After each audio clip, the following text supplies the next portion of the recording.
Hello. Spoke not realizing that the sun was about to fade out completely at that precise moment, but I suppose just spontaneously accepting that as being favorable to trying to have what I say be intelligible, or at least so I would hope. I think that's that particular detail is a little bit less plausible the more I speak, but when is that ever not the case? Anyway, I could continue to say incoherences like this, or I could try to do something. So for now, I guess I'll try to do something. The same way that I didn't manage to do so for many different occasions in recent days. But hello, Burn, and hello to anyone who may happen upon this message at any point, which I don't know how much, like to what extent I can really say that, since I try to continue to push the VODs to like the YouTube archive that I have recently, and for some reason it looks like that connection might be a little bit broken at the moment. I would like to imagine that I can get it fixed up, but I don't know. It doesn't seem to be as simple as just telling it to do the thing and it actually dating itself to do the thing, the way that it has been for the majority of the time so far at least. But I guess even if that doesn't somehow get fixed up, there's always the far more unwieldy way of just having all that stuff on here, since I highlighted it all anyway. At least until Twitch decides to have a repeat of about 8 years ago and saying like, oh, what is all this stuff? Nope, time to just delete all of this in like the blink of an eye, but well, who knows? At this point I wouldn't be surprised by anything. Also, that's the wrong screen. I mean, it's workable enough, but it's not quite fitted to the thing, the configuration that I have right now. This one, I suppose, is in contrast to that, to some degree, to a certain degree. You know, it's anyone's guess what that actually means. Not really, it's actually quite evident what that actually means, but anyway.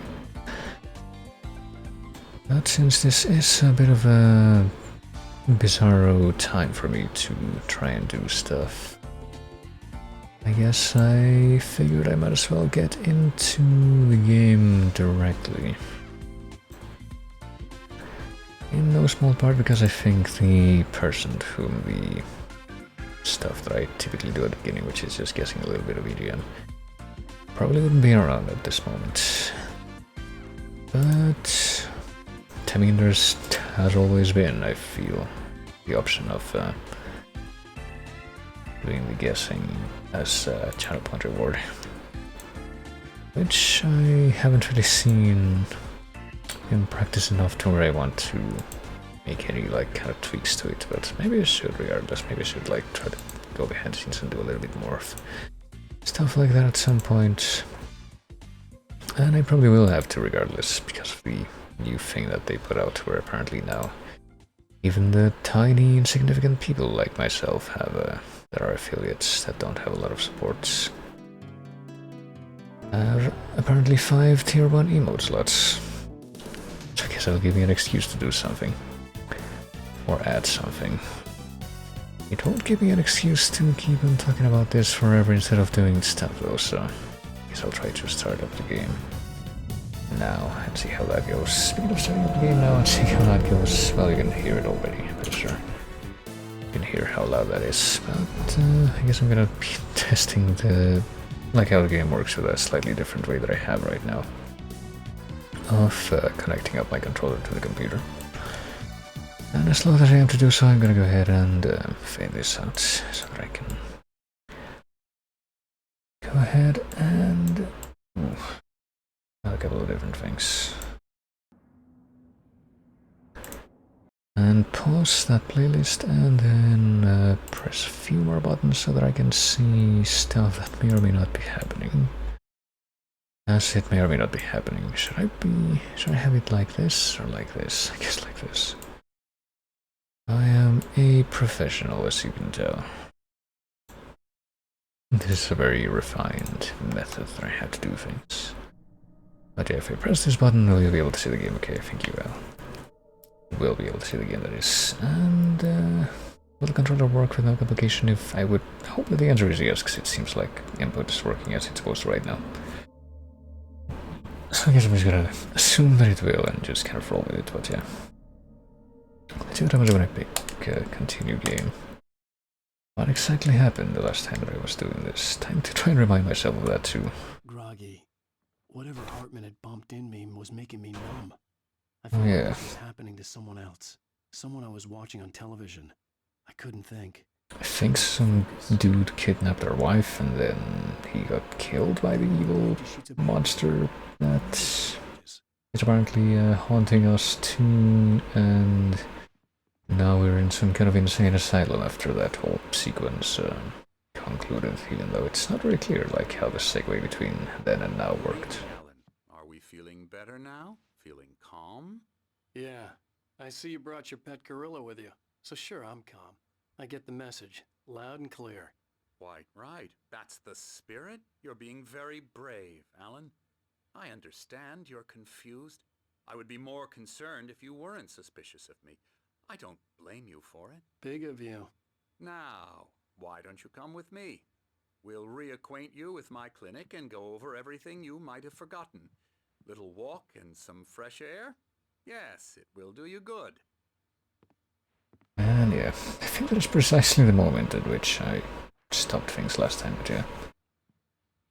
There's a few things going on, like our wife may or may not be gone in any way, any of probably many different ways that you can interpret that statement. And also the bizarre nature of the dude that apparently was trying to kidnap her, who was apparently also hired by somebody else or something like that. Out for a fishing trip, except for the ones who are particularly vulnerable, of course. I encourage creativity as a part of the recovery process here at Cauldron Lake Lodge. I specialize in treating artists. I bet you do. Splendid, Alan. I honestly believe we can get this thing under control if we work together. And I think there was also like an evil FBI agent that just kind of came out of nowhere and was trying to kill Alan very aggressively. What's in these rooms though? Apparently people who actually do art. Or so we're inclined to believe. Here's apparently the room for désolé, which, well, if you add accents, then it would mean sorry in French. Which I'm sure will be extremely significant. Here's the Xbox 360 Night Springs game. You know, it's kind of obvious, kind of really glaringly obvious that Night Springs is supposed to be a parody of Twilight Zone, but I mean, that didn't quite hit me as much as like to what extent they actually tried to emulate the font for that to the degree that it reminds me of a much more recent like free indie point and click series, which is also a parody of Twilight Zone called Midnight Scenes. I'm pretty sure you can get those on HIO. They're actually not bad. And they're pretty short. And there was also an actual Xbox 360 in there, which probably would have commented on more if I had noticed it sooner, but you can go over and see the bear carving instead. And this very healthily highlighted man figure in this bizarre shadow light blizzard thing. Anderson. Do we know an Anderson? Do we know who the last names of like most of the people in this town are? Or yes, are names are plural. With you, I know I need to get right into the heart of the matter as quickly as I can after an episode. So I'm just going to say this. Alice is dead. No. You're in a very vulnerable state until you understand and accept this. Alice drowned, and you couldn't face that. You're suffering from hallucinations. Are you getting out, or am I? Unusual thinking, an obsession about light and darkness, a feeling that everything revolves around you, your thoughts and dreams. Your mind has constructed an elaborate fantasy scenario in which your writings are affecting reality. She has been kidnapped, and supernatural forces of darkness are trying to stop you. I mean, I wasn't ready for another shot, so I went along with it. He had to be lying. But under the influence of the drug he had given me, I had to fight not to believe his words. we've Your head. our version of what we saw was a fantasy and not a reality than what actually did happen to the wife. No one has been killed. Your delusions are just a manifestation of your subconscious mind trying to protect you from the too painful truth.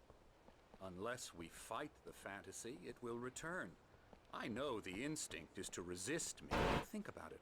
Doesn't this make far more sense than the insane supernatural conspiracy you have concocted in your mind? You're a skeptic by nature, Alan. We both know this. Everything can be explained logically. Alright. I'd like to have a breakdown of this logic if that's the case. And sundial. In tenebras cadere. Beyond the shadow you settled for, there's a miracle illuminated TC. Memory of a dear friend and poet. I'm still not entirely clear on what the Thomas saying role is in all this, but Cauldron Lake Lodge 1912. I guess we're not done following this guy either, even though it doesn't seem like we can follow him much farther at this point. I never get tired of this view. Very inspiring, isn't it? Cauldron Lake spread below us. I could see Mirror Peak on the other side of the lake. That's smoke. The spot where Diver's Isle had been when I arrived with Alice. Now there was nothing but waves. I don't know. What spot would that have been, though? A storm coming. Funny, I don't recall there being. Well, no matter. This way. Follow me. Alan, what I'm telling you is good news. Right now we're in control. Every time you have a relapse, it gets more and more difficult to resurface from the dark depths of your imagination. Not surprising, considering your profession. Imagination is what you work with. After all your nightmares, this should come as an immense relief to you. If it doesn't, why is that? Because I'm lying? Or because you don't want to admit that you're not well? It's very natural for you to think of me as your enemy. It's part of the illness. I let him talk. After all, Hartman I'm the one obviously trying loved to his bring own you voice. out of the His world words you've echoed constructed for madly yourself. inside my head. But I I can't dug my do it nails by into the myself. palms of my hands to stay You need focused. to work with me. Once you accept that, we can begin the journey towards your recovery. See that there's no actual qualms from the narrative if multiple bits of dialogue just kind of overlap with each other at this point. Wing, that's for staff only. You were impressed by my trophies when you first arrived here. I do love to hunt. The great outdoors, man versus nature. It's wonderful stuff. Pretty damn wonderful, yeah. I mean, does that imply that he would already know what's over there? He's already been introduced to that.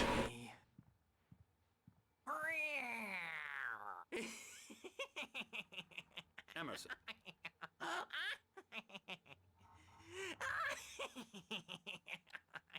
I'm a real bad dream, mister. You should be afraid of me. Don't want to run into me in the night, that's for sure. Please, Emerson. Mr. Wake is confused enough as it is. Yeah, you'd like me to go away so you won't be scared. But you can't just decide what kind of dream you have or when you have it. Emerson. Okay. Sorry. Boo. That's Emerson. We're actually making some progress with him, I'm happy to say. He works on video Elbow games. strike. Ooh, It's yeah. trash, of course, but it does involve get him some to the head. small creative effort, which makes him receptive to my therapeutic methods. No kidding. I guess that would explain the weird bit trip pixelated figure on his undershirt there. Come on now, Blue Danube is so overplayed. Come, Alan. Gotta be able to think of something better than that. The typewriter in your room. You've been writing as a part of the therapy. As soon as you feel up to it, you should continue. Well, Wagner's maybe not quite as overplayed, but I mean, it's probably like right on the Valkyries. It's probably in the same. Oh, this guy's right here. Probably in the same wheelhouse as Blue Danube. Anyway, we're here to give you the specialized help you need. Please observe the following. Please ask friends and family to schedule visits beforehand to ensure they don't interfere with your therapy and or periods of creativity. Also, please respect your fellow patients' need for privacy and personal space, especially when they're engaged by their creative processes. be clear, patients have long-term creative problems and they won't be solved overnight. Give yourself permission to take the time you need. Bear in mind that you're voluntarily receiving treatment that has been specifically tailored for you. Engagement with therapy, trademark and its sister method of the flow work best for you. When you're actively engaged in shaping them, if you have any concerns, please don't hesitate to voice them. Yep, this doesn't seem like a cult or anything. I am convinced. Oh. Rheumatism's killing me. There's a storm coming. Oh, what a storm. I hope it wipes this place off the face of the earth. And these two are the Anderson brothers, Odin and Thor. They have with this a heavy metal band in the 70s and 80s called Old Gods of Asgard. They even adopted new first names to complete the image of Viking gods. After the band broke up, they lived on a farm nearby. They are, well, in advanced stages of dementia. They're well cared for, TLC and all that. There's nothing more that can be done. I'm afraid that the rock and roll lifestyle has left its mark.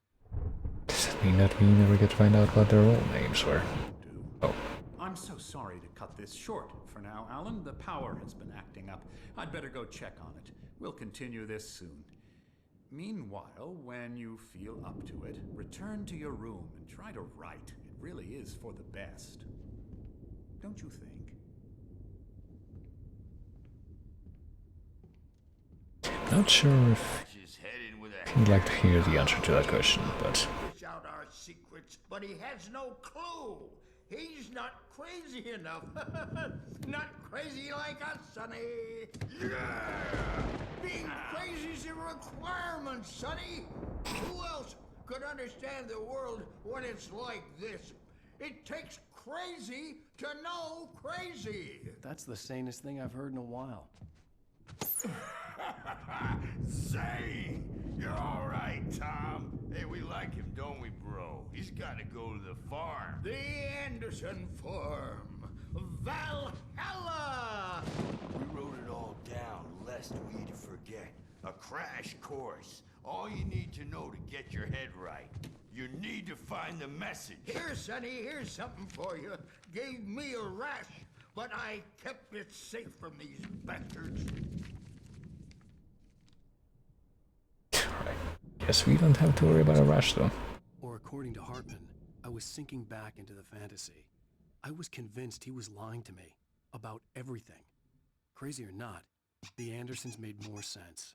Seems like a very convenient thing to say, but I guess we just got one of the pages from this, which it looks like there's a fair bit. Zane could feel the poems, taking form, shaping things. As he experimented, he imagined he could almost feel the power surging through the keys of the typewriter. It exhilarated him. But there was fear, too. If not for his young assistant Emil, he would have given it up. But Emil convinced him otherwise. He too had a way with words. I think we've heard of an Emil before, so that might just be a completely freshly introduced plot point.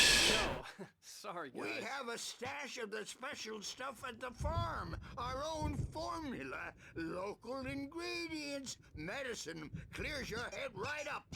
Makes you remember like moonbeams on the brain. Oh, I just noticed. Leather patches on the elbows? That's not very rock and roll. Tom just lost is all. Baba Yaga got to him too, the damn witch. She used us all. Taken from all of us. Took my thunder, the witch. And my ravens. What were they? Memory and thought. The hag. She took something from you too, didn't she? That's what she does. We're better off. This place, the lake, it gives you power. If you're a creator, an artist, a god. Nightmare shifted in their sleep in the darkness of the lake. Yeah, that's the one. She makes sure it comes out twisted and wrong. Just ask the lamp lady. She knows what happened to that other writer. She's been using you, boy, and you let her. You went and opened the door for her, didn't you? Now, it was already open a crack. And whose fault is that? We're morally corrupt, disease-ridden, old and stupid.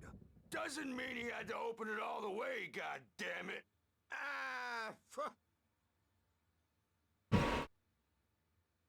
So tired. Built the farm close to the lake. A place of power. I'm thinking if that necessarily had to do with this bizarre screaming face and the painting at the back, though. Have a party. And maybe. That Bob Balder threw the F through the window. Hit that hippie chick in the back of the head. 15 stitches and a concussion.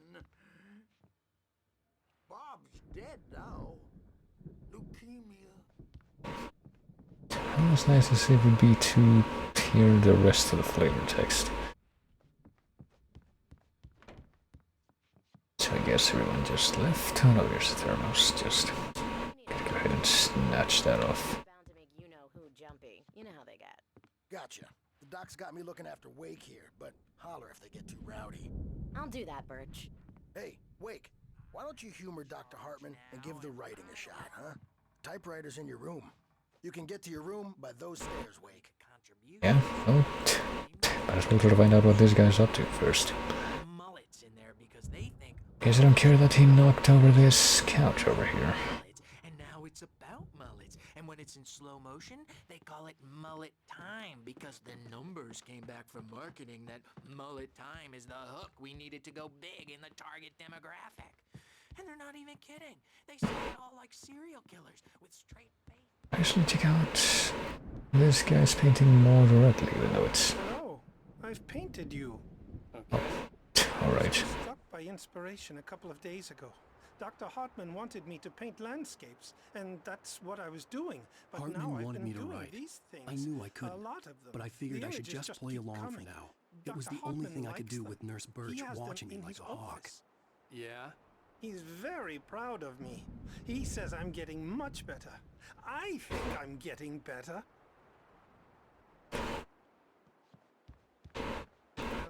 I mean, I know one video game about people in an asylum doing art therapy. Tonight. And I don't think that doesn't end particularly well for the locale, at least. Even though, unless my memory is completely wrong on that front, I'm pretty sure that at least the people involved somehow just get out of it no worse for wear.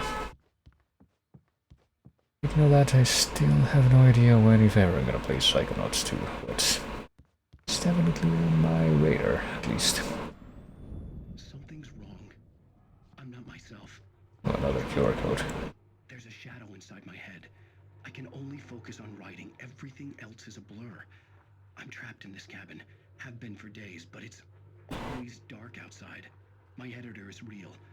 I saw her again. She's not human. It's not human. A dark presence is wearing the old woman's face. She was covered in clinging shadows. There's a hole in her chest where her heart should be. I think I've made a horrible mistake. I don't think I'm any closer to saving Alice. It's been lying to me, using me to get the story it wants, and the story will come true.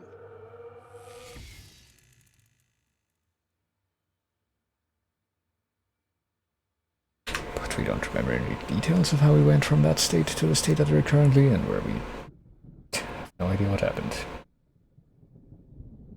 Don't know how much layering is going on there, but I'm just gonna have to go ahead and switch the cable. Or a cable. I'll also tab out for a second here, just so I can take a better look at this. There we go. Take out a cable from a thing so that I can use it with a different thing, and also see if I can go over here and see what this QR code is about. From what I've seen, actually, it looks like the QR codes that they have in this game are different in the apparently the remaster of this game versus the ones in this version. This apparently goes to alanwake.com/tag3.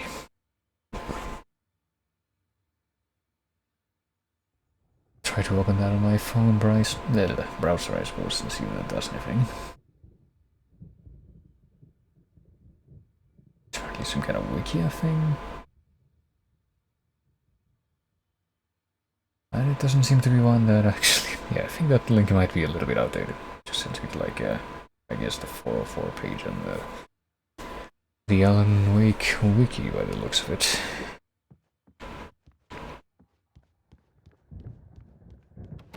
That seems a bit unfortunate.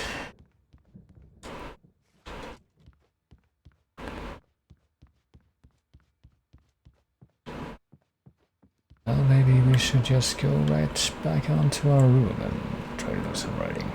We've been to the Emerson place, apparently that's the place with the freaking Xbox 360. We are not able to go into Desolé. And we've been to Lane. Well, way along, I don't know. What is this going to result in? The page in front of me hurt my eyes. My hands began to shake uncontrollably. Everybody calm down. Put that down. Bert, I need help. Hey, Wake, you stay here. I'm gonna go see what's up. You just keep doing what you're doing. Be cool, okay?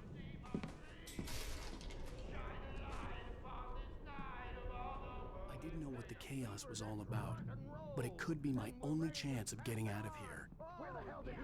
No, I get the feeling that whatever's going on,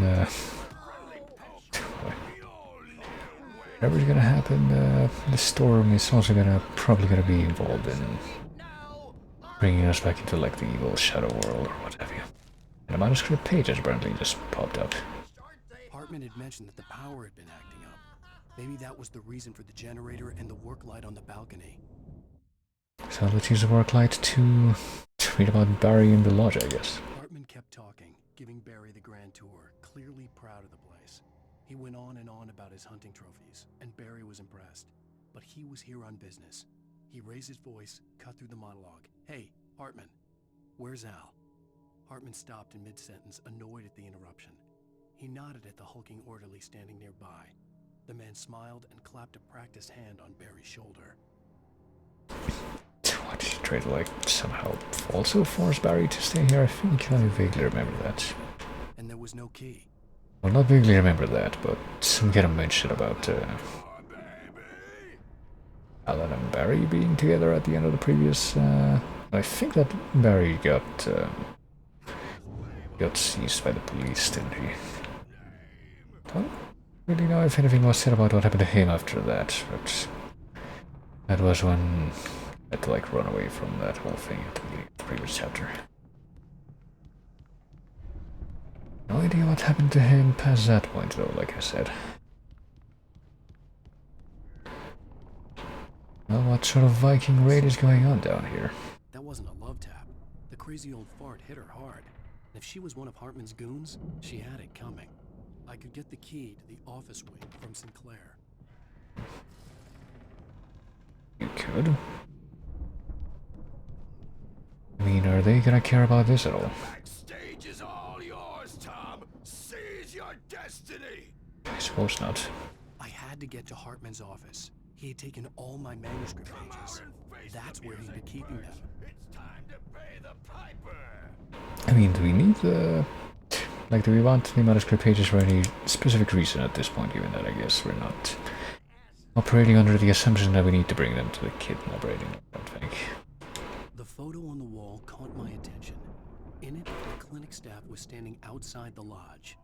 I knew the man next to Hartman. He was the kidnapper. He was? Playing me all along.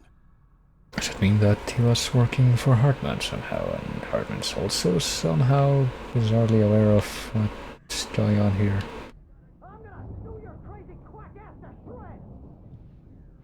Same way as the... Oh, I'm pretty sure that Barry's probably the one back there. Can we actually try to open the lock? I represent a celebrity. They'll be looking for me. Oh, that's how you want to play it? Barry? Ow! About time. Barry, man, am I glad to see you. We need to get to Hartman's office. It's right next door. You okay? Yeah. I I mean, no! The cops found me at Rose's trailer, but they didn't hassle me too much. I'm obviously a victim in this, and I demanded to be treated as such. Or else I'd sue their asses. Speaking of asses, that Fed gave me a real hard time, but I had no clue where you were. That guy's crazy, Al. But he let me go, and then I got a call from Hartman, that son of a bitch, who tells me you're here, and I should come pick you up, but when I got here, 2 goons clobbered me and stuck me in there. What's with the cutout?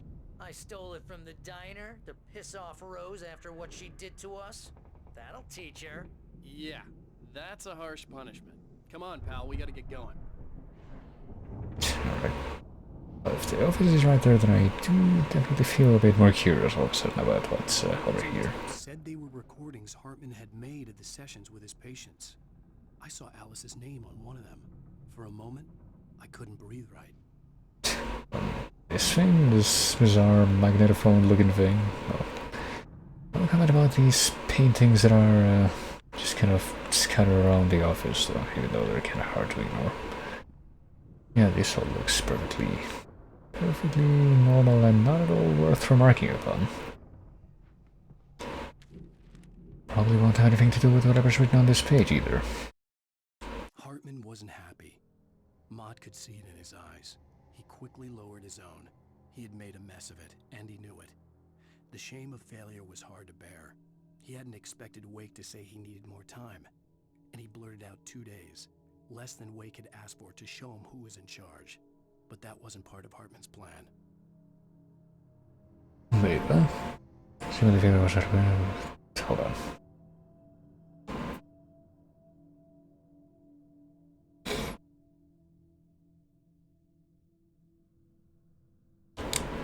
I don't think... Like, I feel like I didn't fully understand who was asking for what there, but hello. Now, Mrs. Wake, can you tell me about Alan's problems? He's more and more out of control all the time. The parties, he's so angry all the time. He's getting violent. Do you mean with you? No, not with me. No, never. Sometimes I almost wish Alan would take a swing at me, because at least that'd lead to a conversation he couldn't just march out of. But no. Alan doesn't really sleep. And the work, well, he's not writing at all. He sits there for hours and just gets more and more frustrated. And I can't talk to him. Yes. Tell me, Mrs. Wake. What would you say to him if he'd listen? I don't know. I want to say, I look at you, and it's not you. Just some stranger who resembles you. Looking out from behind your eyes. And I don't like that guy much. And now it's all gonna go to hell. What? You don't ever say this. No. I've tried, but he's not listening.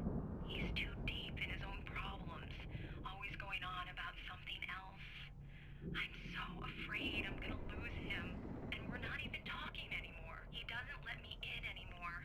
He just keeps me in the dark. I'm so alone here, even when he's home. Please help me, Doctor, because I'm at my wit's end.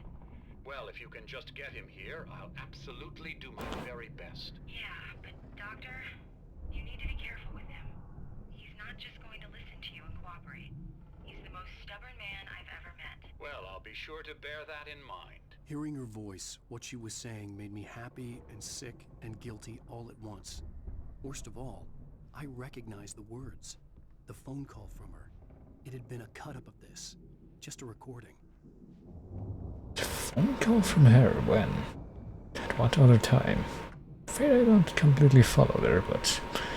I guess Barry's just gonna hang out here waiting for me to do everything at my own pace, which at least I appreciate.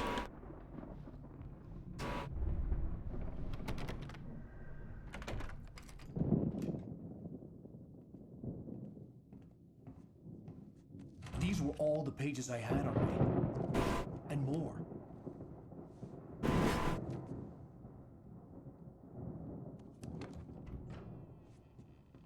Alan, please.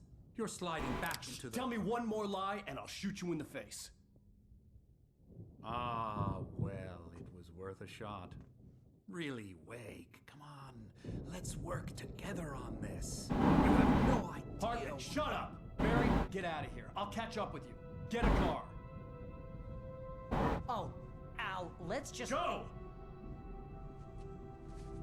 Wake, listen to me. This is a mistake.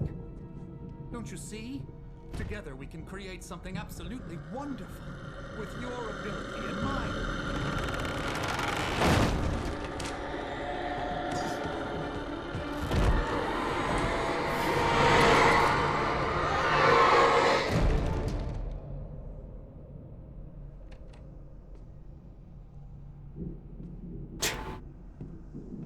So satisfied that maybe that guy just got taken by the corruption. I guess we're not On me in a moment. I had to find a way out. not getting out of here quite that quickly, I guess. We don't have a thing right now, though, do we? Oh. Well, apparently we just got a bunch of pages including stuff that we didn't have on us before, but apparently we only have one new one. Here. Followed the fall of Alan Wake with his binoculars. When the rider hit the water, he ordered Jack to take the boat to him. The spot was easy to see in the dark, even with all the extra lights in the boat. The flare floated and kept burning even in the water. Jack turned the radio louder as the engine sputtered. The music was rough and clanking, something the Anderson brothers would no doubt have enjoyed. But Hartman chose to ignore it. Wake was finally within his reach. Alright, so the psychiatrist was evil all along, even though it's not clear what he wanted specifically either, but I guess we're not worried about that anymore, at least not at this moment. Probably worry a little bit more about where we got a gun. Was he just like sitting on that desk? And also where we're gonna get a flashlight or something like that, which doesn't seem like we... Oh shit, that right now. I didn't mean to back out of that.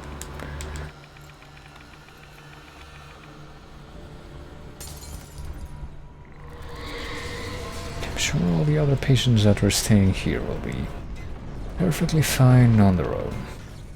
We don't need to get the possessed bookshelves out of my way. the possessed bookshelves. I said this very casually. Suppose it was all that I could do in light of what was happening and in light of what I had already gone through. Well, hey, here's some light that used to be on, but I guess wasn't on anymore.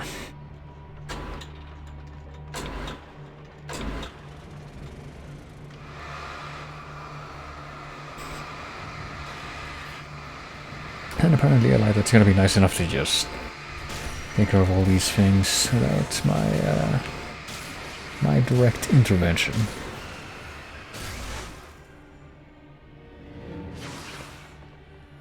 Just like some kind of, I don't know, turret in a tower defense game.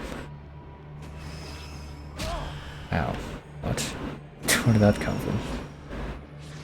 And can we actually, like, go... I guess we just go to the other end of the room. And it really is like an extension of the freaking... that one part in the early game for Vampire the Masquerade Bloodlines where you're in the hotel kitchen and you just kind of have to survive all the crap flying at you for a while until that stops happening. Not that stops happening, just until you're able to get out of the room. Okay, there's a flare here. I hadn't quite noticed that, and I guess we're gonna have to use this flare, because how else are we gonna leave this room?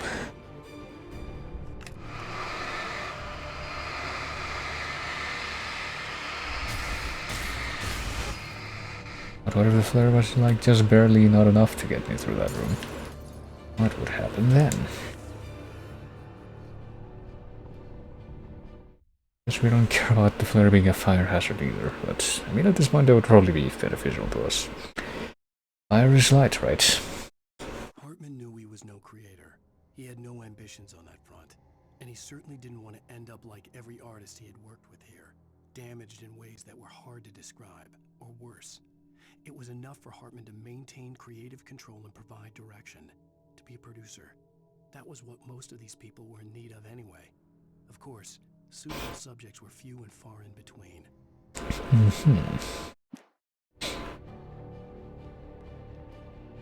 Oh, this just looks like a kind of a mirror from this perspective. Apparently it was Just the glass casing on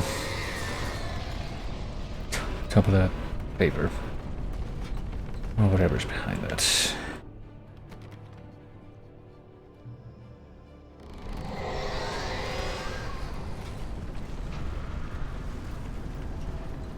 Is this thing about to break through the... Oh, maybe. Maybe not all at once, though. Maybe with a little bit more effort, a little bit more oomph. This thing can help me get out of here. There we go. Ow. Well, unfortunately it was more or less inevitable. Oh, we literally can't. We need to like... Well... Guess we probably did have to do that, but that didn't quite work. How I intended for it to.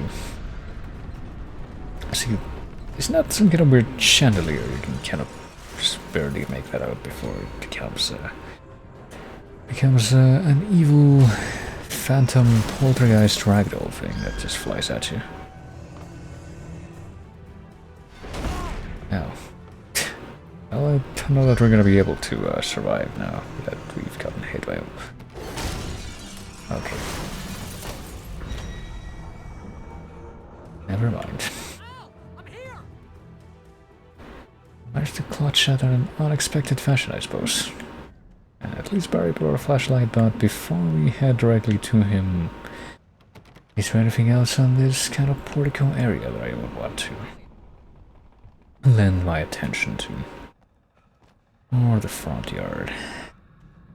Well, there's a light over there. Surely we'll be just fine over here. I mean, how come it's not like Illuminator, where I'm pretty sure that flashes of lightning would be perfectly capable of destroying these evil shadow-based creatures. Barry, I don't have a light. Take this, Al. Alright. I guess he's gonna be fine, though. Alright, and looking at the house. I don't know if the whole thing is gonna go the way of celebrated animated movie Monster House. Guess I'm just gonna...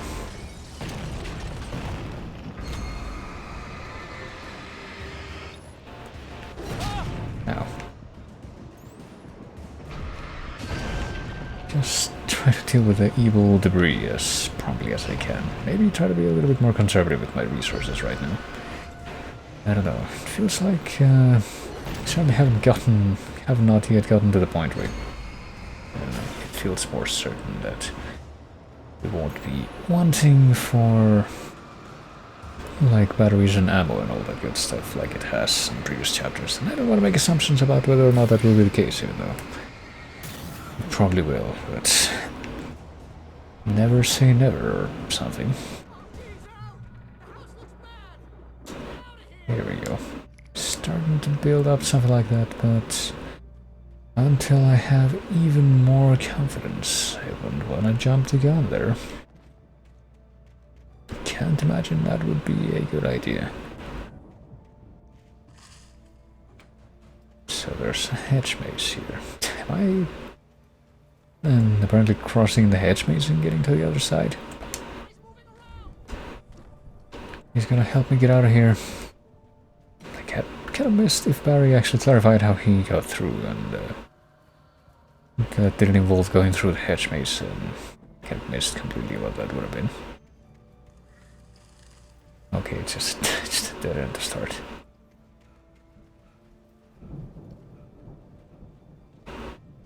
Well, for all we know, this will be just as complex and quote-unquote iconic. Oh shit, that's the hedge maze in LA Noire. Which, if I had to, for fuck's sake, if I had to guess, would actually, that one was based on a real thing. As far as I know, rather, not if I had to guess. Well, doubly, I don't know.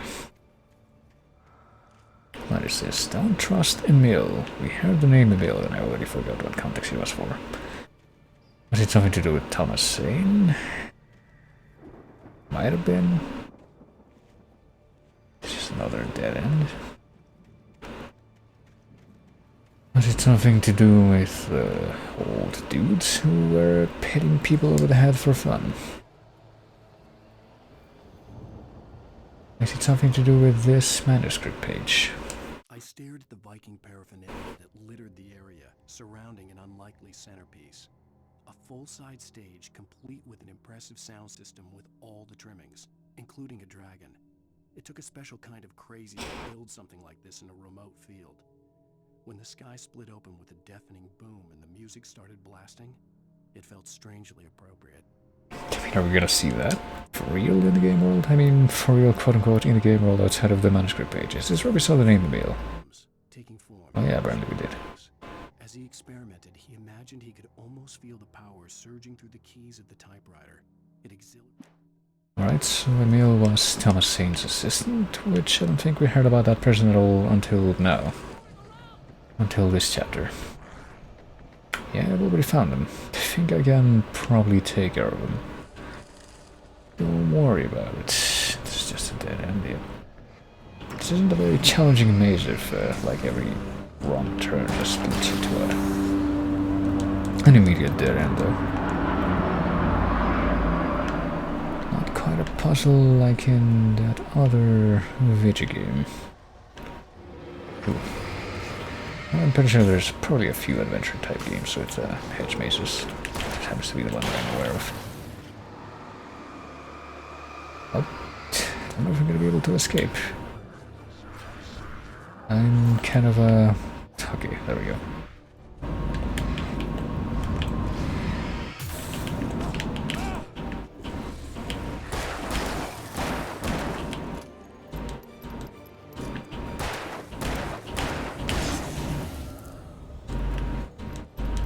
I was kind of in a corner there, but apparently that wasn't too detrimental to my ability to survive.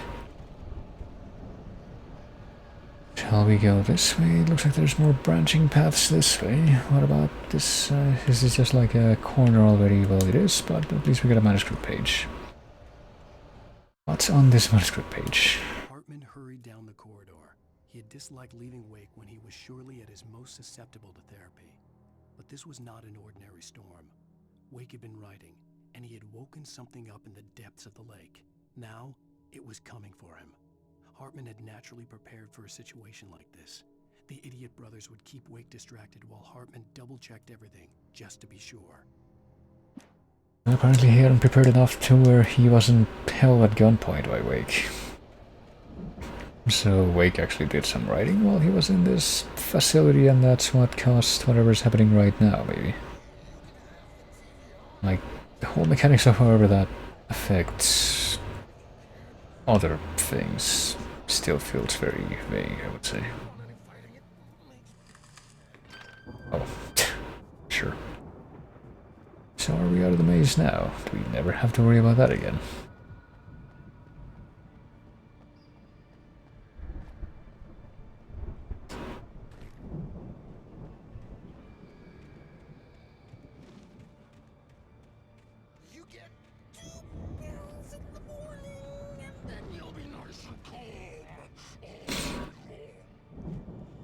Oh, there we go, the Raven. There we go, the Raven. I know exactly what I said. I guess this is like a evil boss version of one of the warden dudes that we were being harassed by before, and also, I guess since we are. Since we're surrounded by a cloud of ravens right now, we're also gonna be attacked by them. Alright, I guess now is the time to use the batteries. To ourselves from pretty much everything that's around us. Can't really protect myself from the ravens all that much, so if they just keep on blindsiding me.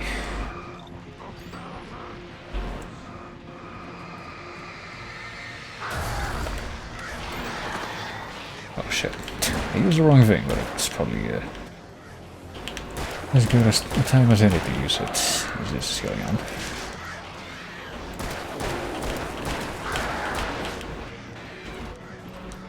This guy's pretty hardy. And I'm dead. I guess I should probably actually aim for the ravens first in this timeline. Let's see how that works out. Didn't even notice them all the way up there until they actually decided to come down and try to kill me.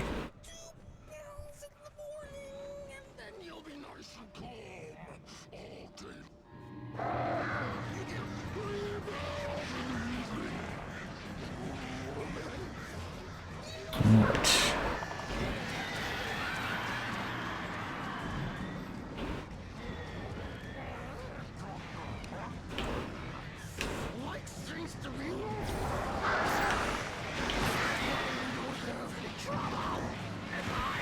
That's it.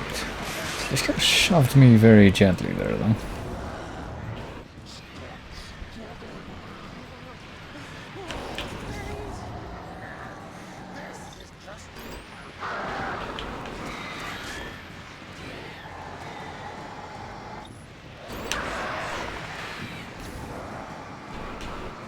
Yeah, I don't know if anything's different just because this is like a redo or anything, but it does seem like I am losing life a lot slower this time around.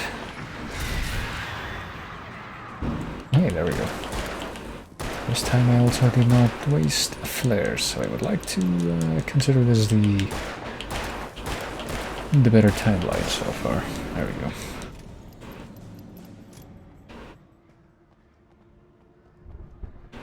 What do we have here in the gazebo?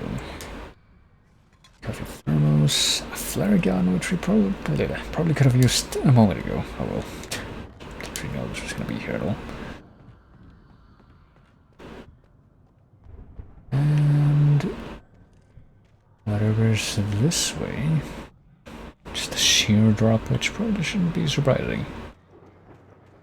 Should I be going this way? Yeah, I guess it doesn't matter. That'll lock me out of the other end of that staircase, at least.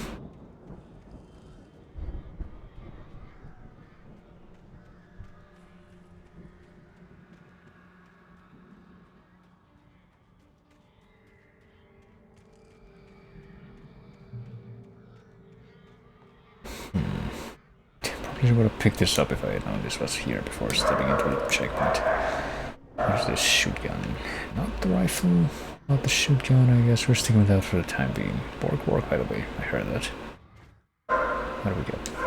Knew that Wake was smarter than him. Wake had more money, a beautiful wife, everything. And Hartman said Wake was important. That made him better than Mott. But Mott was calling the shots now. He'd expected Wake to whimper and grovel, but instead, he seemed willing to fight. Mott knew he'd gotten under Wake's skin. If only Mott actually had his wife. The thought made him shiver. I guess we figured out he was pretty much faking that at the end, but...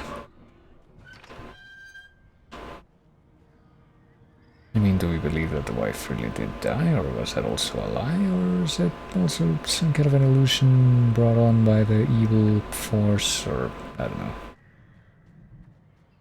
I get a feeling that it's gonna be another bizarre plot point to focus on here. Oh, didn't even see this guy even after the dramatic music focus.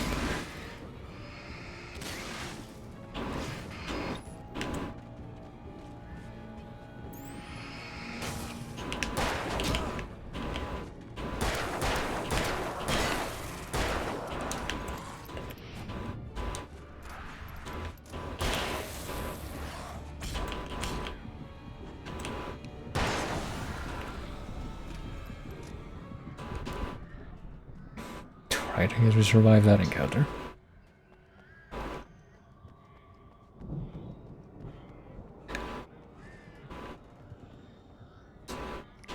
No thanks to this flare or any of the other flares that we've been holding on to. Oh, what else is new? What? Oh, of course, the fucking wheelbarrow became an evil wheelbarrow. Can't believe I didn't see that coming. It seems like such an obvious development, now that I dwell on it a little bit more. Ooh, okay, I was wondering if this lighter looking slab in the stone, in the floor, is gonna be the manuscript page, but no, it was right next to it. It's kind of like that shiny brick in the Undead Parish in Dark Souls, which really looks from a distance like it's a signature. To summon somebody, but nope. For the moment, Barry was just glad he had survived the fall. He had been separated from Al, and there was no easy way to climb back up.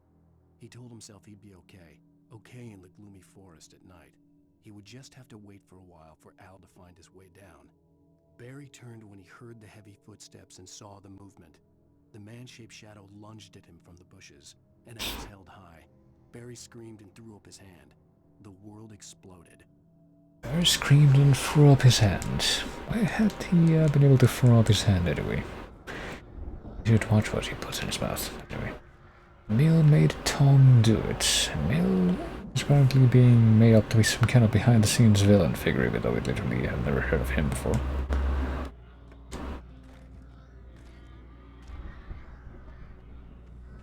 Alright. Better watch out for a mill or something. And also check out whatever's this way. Oh, apparently we're just gonna be cornered with a fucking sheer drop right behind us. That's not very nice.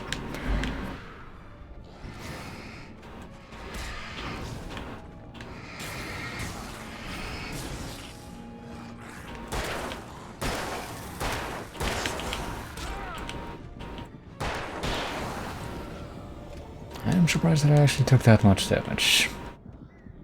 In spite of the fact that that was a surprise. I'm also kind of guessing that that whole encounter was a consequence of me coming over to find this secret. Probably wouldn't have happened, or at least not happened the same way as if I hadn't come from this box. As long as we don't fucking die, I'm sure it'll all be something I can look back onto and describe as a resounding success. Is it a different box or the same one? Oh, it's the same one.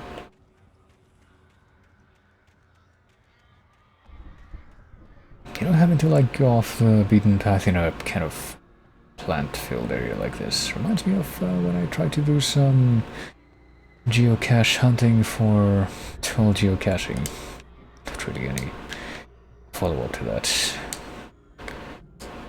Back in my college campus area, back when I actually went there with any kind of regularity. And it was kind of obnoxious because I don't think I ever actually managed to find anything there. I actually had plans to try and leave a geocache thing there myself, but I don't think that ever panned out. Not that I would necessarily even know how to manage that regardless. Okay, there's Barry, so I'm guessing we have to go that way to make progress. What if we go in the complete opposite direction of that? We can find another conspicuously left manuscript page at an otherwise dead end. We're actually kind of burning through these on this chapter, which seems a little surprising. Hartman watched as Wake's features slackened. The man was bullheaded, no doubt. Even lying on the bed, he'd almost broken Hartman's nose the second time. But with a little time, he could break Wake down, give him proper direction. Wake was easily the most promising subject he had had. Well, since Tom, really. Sleep well, Alan, Hartman whispered with a smile. Let me take care of you. He sniffed hard to clear his throbbing nose, swallowed blood, and barely tasted it. Swallowed blood and barely tasted it. Well, I mean, if you swallow blood as a result of snorting whatever was in your nose, then I feel like that shouldn't be very surprising.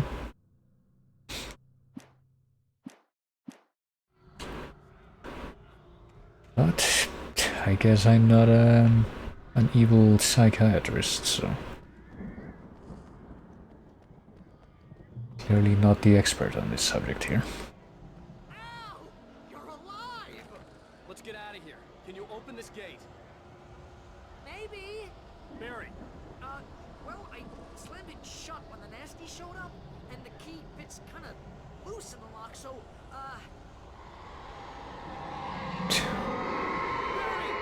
I'll find it, don't worry about it! Well, I see a guy approaching. I don't know if he's... Okay, no, there's more of him. This is gonna be just an endurance round. I guess now would probably be a good time to use the flares that we actually have. Like, actually, oh fuck. Good time, especially if we're gonna be faced with shit like this.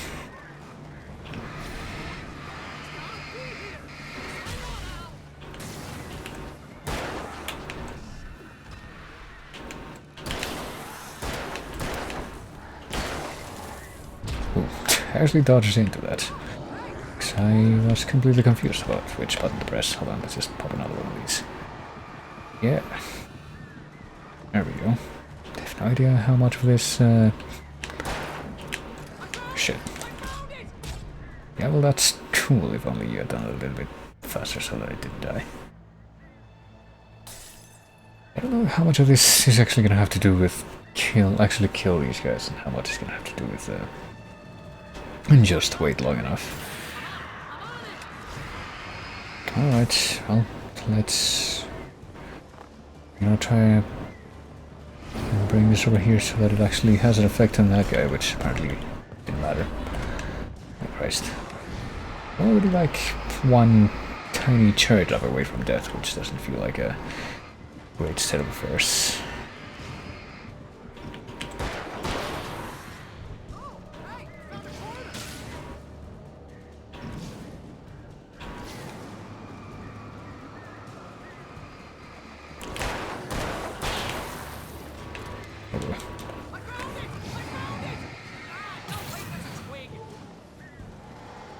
Yeah, I get the feeling that we actually are gonna have to kill all these guys. No, I'm not sure I'm dodging, but alright. How much? I guess we do have the flare guns, probably should use those too. And, I would say the shotguns, but I feel like if we were to get good use out of the shotgun here, we would actually have to, you know. Oh Christ, come on. Actually have to make these guys vulnerable first. Guess I'm gonna see if I can shoot these guys with the flare gun.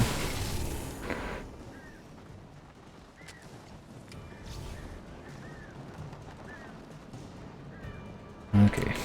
This guy gets a regular pistol. This guy gets a flare gun. Why not? We have one more thing of ammo left for that.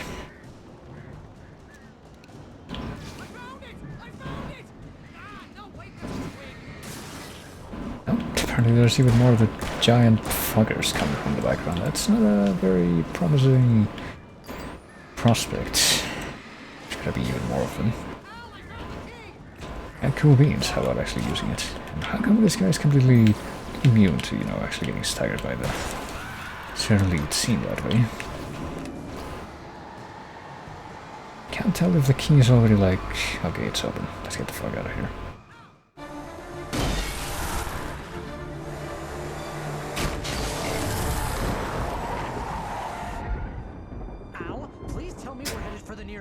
You're now leaving Bright Falls. Come back soon, sign.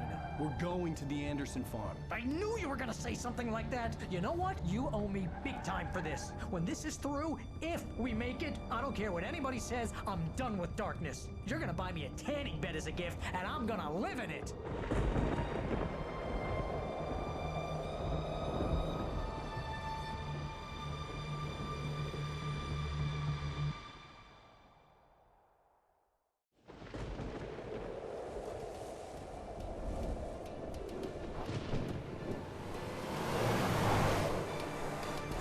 Crazy, but that's fine, Barry.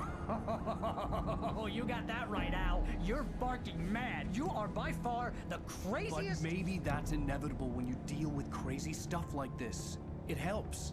This is happening, Barry. Alice, they never had Alice. She's trapped in the darkness at the bottom of the lake, but she's not dead. Al, how can you know that? I know, Barry. I can... Al, No, listen. I can bring her back. I can find her. There's something special about this place. The lake, it does something to the works of art created here. It makes them come true.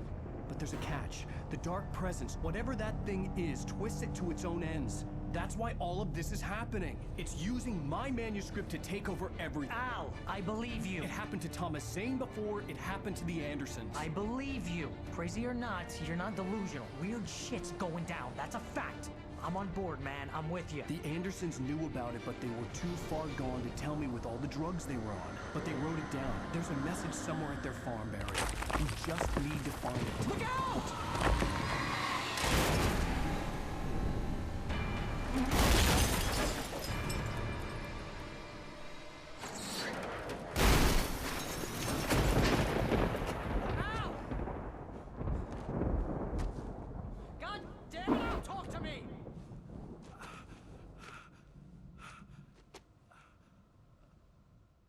No, that doesn't seem like a response. I had lost my gun in the crash. Barry was nowhere to be seen. I also lost my flashlight in the crash, but apparently even with this condition it was surprisingly simple to be able to see. Barry! Oh, man, you're okay! Jeez, it's good to hear your voice! I was trying to get out of the car, but the ground gave way. Man, what a drop! Don't worry, your cutout is fine. Forget that! Are you okay? I hit some bushes, didn't get a scratch. There's no way you can climb down, though. It's like a sheer wall. Al! There's something moving down here! Barry, it's a taken! Use a flare, Barry! Oh, yeah! Barry, are you alright? I'm good, Al! I'm great! Guess you never messed with anyone from New York City before, huh? You're gonna have to find your way around to the farm, Al! I'll be waiting! Okay, it's actually pretty convenient that happened in a way that just left him within walking distance of that farm. I'm going to the farm. I'm gonna go ahead and secure the area. You can catch up. Don't worry about it. I'm on the case. Now he's Rambo. This would turn into a disaster if I didn't catch up with Barry. Maybe if you had a little bit of, I don't know, rock climbing prowess, you could just get right down there and catch up with him, but I guess that's not going to be an option. Well, we don't have anything to defend ourselves with right now, so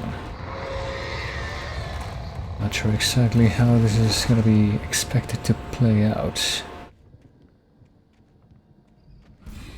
Yeah, we probably shouldn't go that way.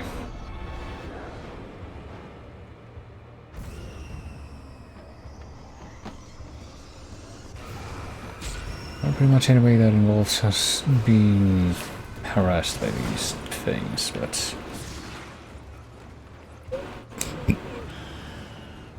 I suppose sometimes it feels inevitable. Right, I'll stand right here. If anything follows me here, it'll clearly be completely at the mercy of this conveniently stationary thing that I've located.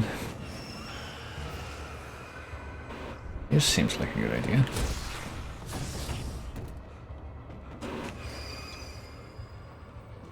I'll go this way then. Seems like a different way to proceed.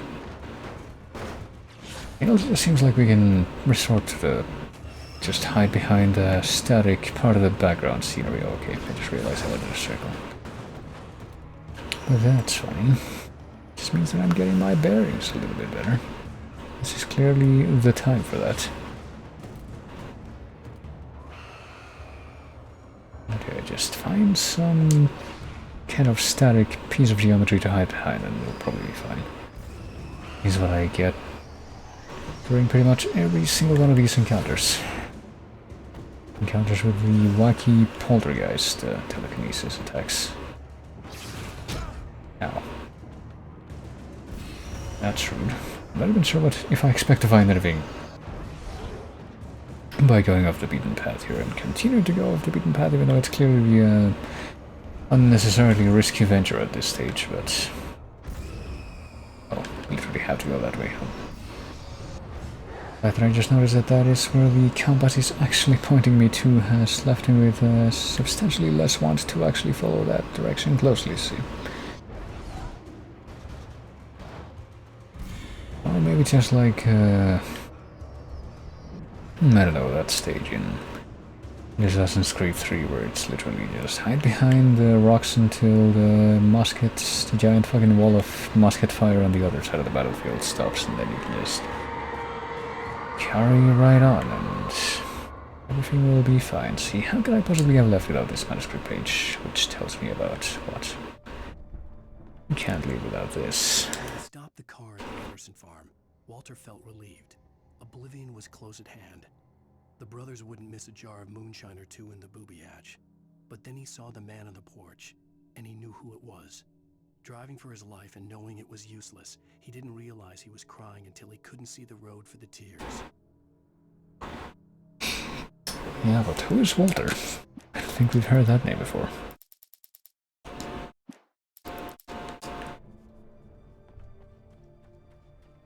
think we're missing just a tiny bit of context there, perhaps.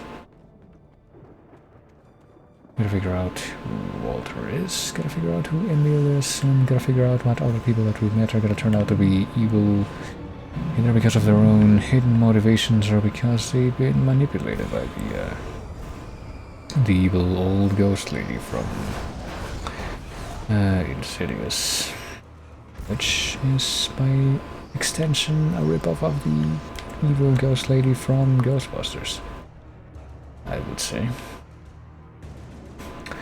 But after extensive research into the matter, I am entirely convinced that every single ghost story ever told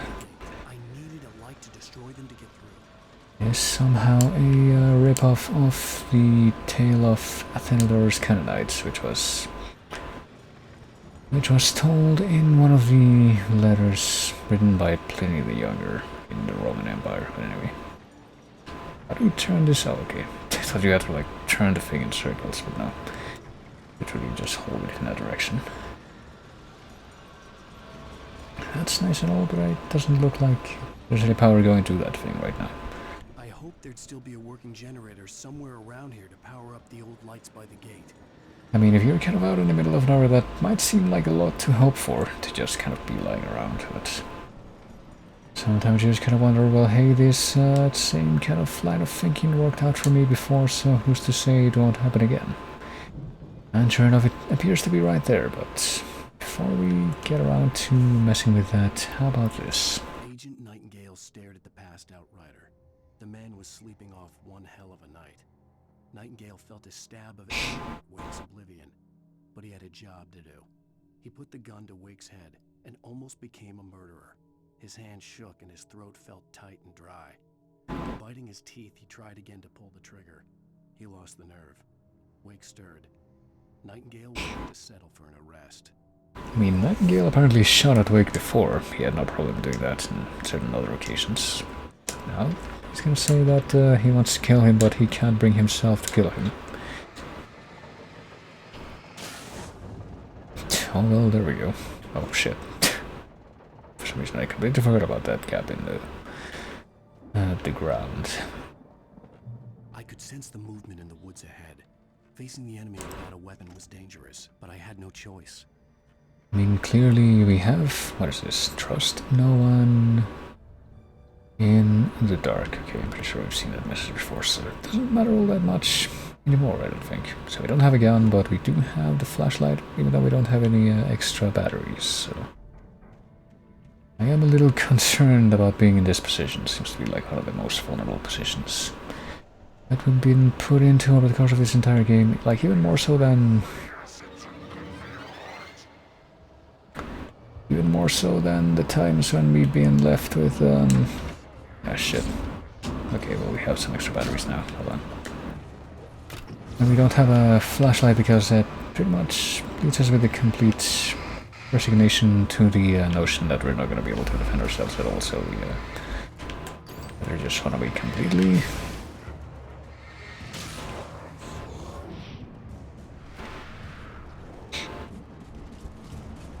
or we just are not able to encounter anything that might be a hazard for our health like that. I don't know why I dodged in this off-road direction. I guess I just thought that I saw something on the ground, but I suppose I didn't, because I did not find anything on the ground.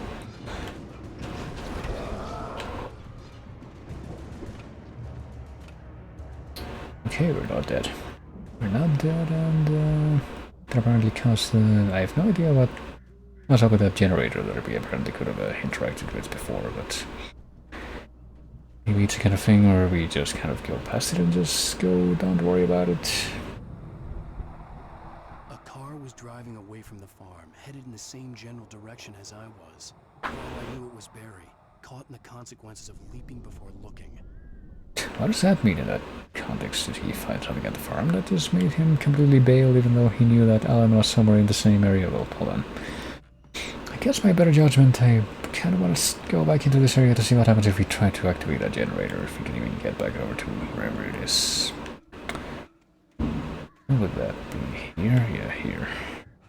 There's gotta be a reason for this to be here, surely. Maybe this will give us a gun.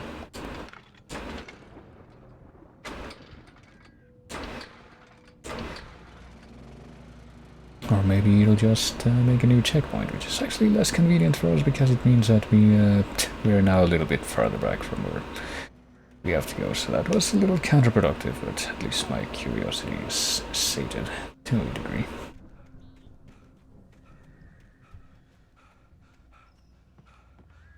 And isn't that the most important factor? See, we don't even get a new checkpoint when we go back to this light. That just makes me wish that or hope that we will get a different checkpoint soon. To this point, what is this? Maybe do the flashlight yet. And I keep forgetting there's like different tiers of the equipment. And also, is that a fucking... Okay. I was gonna say, is that a tent with a light fixture inside of it? That seems a bit unnatural. But no, I guess it's just some kind of a incandescent lantern that's hanging from the top of the tent, which is probably possible. At least I can imagine that that would be a thing that would be able to exist.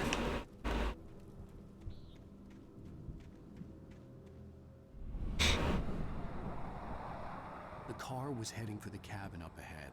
It wasn't far. If it was buried, I would see the damage soon. Yeah, what damage? I still feel like you're kind of speaking in an accusatory way, but I don't even know what exactly you're implying. Not sure what Alan is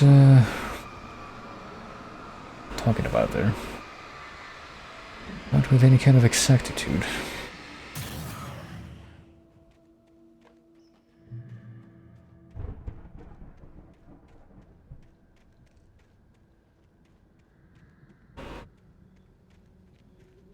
Wait.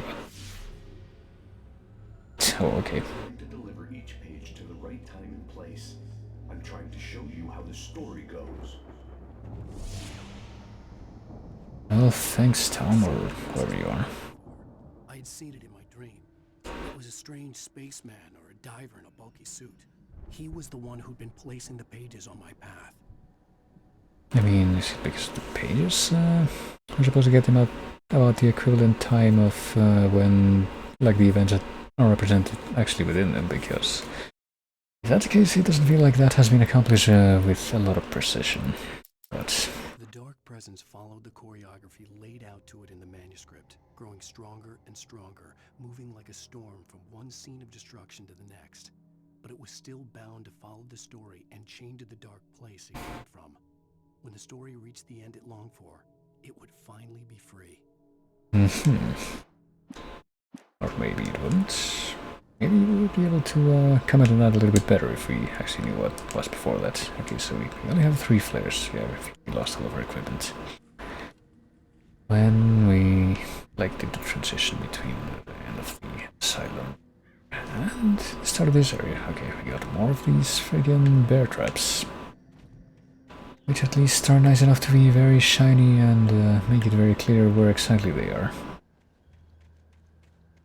Well, maybe they're not quite bear traps if they're not as big as the ones that are actually meant for bears are. Well, it's the same kind of principle, so probably worth calling them the same thing, I don't know. Okay, they are all very shiny, so it's not really too big of an issue trying to avoid them. Just look in their general direction. Which direction do we want to go into, though, like, actually? That feels like the difficult part of this puzzle to figure out. Oh, okay. That one I did not see. Ah, shit. Apparently that's gonna cause these guys to spawn, which is not a good state of affairs. Because now I'm really gonna have to run.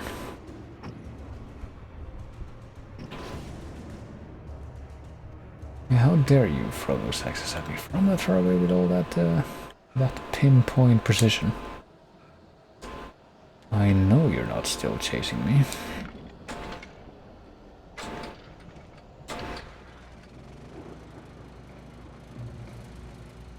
Oh, the shoot gun, there we go. Now we can actually shoot stuff. Hold on, better much well try to find out what this Oh yeah, we already lost our place in that, so this deadlock is about. Now I had a fighting chance of reaching the farm. Thanks, Alan. I hadn't noticed. Now let's find out what the new page was. What was it? Doctor's large person is getting lost. It must be this one, I guess. It's actually marked at least. The storm raged on as the Anderson brothers walked unsteadily away from the clinic with the other patients in tow, knowing that this time they wouldn't return. The darkness around them seethed with horrors, but Tor and Odin were unafraid. Their eyes glinted with guile. They knew every secret path, and there was blood on their hands.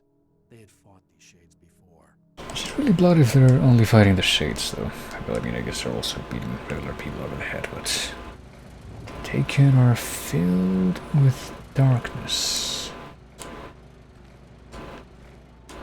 I don't know if that's meant to be... Well, no. I was about to make a really dumb joke. I was gonna do that, but then I remember that jokes kind of have to make sense to be funny, so... Stop myself. Well, at least as far as I'm concerned, I don't think that is actually a golden tenet. I do honestly believe that jokes kind of have to make sense to be funny. Wait, what? He just died from falling down there.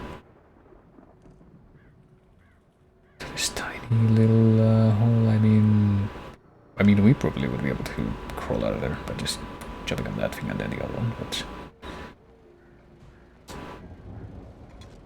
I suppose the evil shadows don't necessarily have that luxury. Okay, well... How are we gonna get to the farm at this point? I guess we need to double back. Need to find some kind of a road. Yeah, I guess this is some kind of a road, even if it can only be said in a very cursory kind of way. Like some small parts of this forest area happen to not have as much green on them, and that's what makes it a road, I guess. Ah, what? Oh, okay, you also exist. That was my surprise voice, by the way, in case you couldn't tell. It's totally me being completely taken by surprise by the enemies here and not just acting on a very primal instinct to imitate whatever the character had just said. Oh fuck. Yeah, that one was kind of a... That one was just kind of unfortunate. Unfortunate.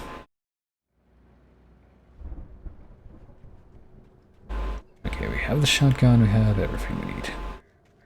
Don't need to backtrack a whole lot or anything.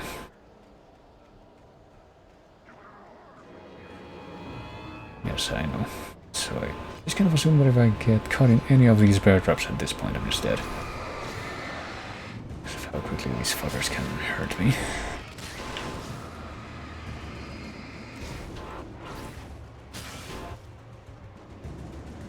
Alright, let's just try to get the fuck out of here. Oop, there's one right there.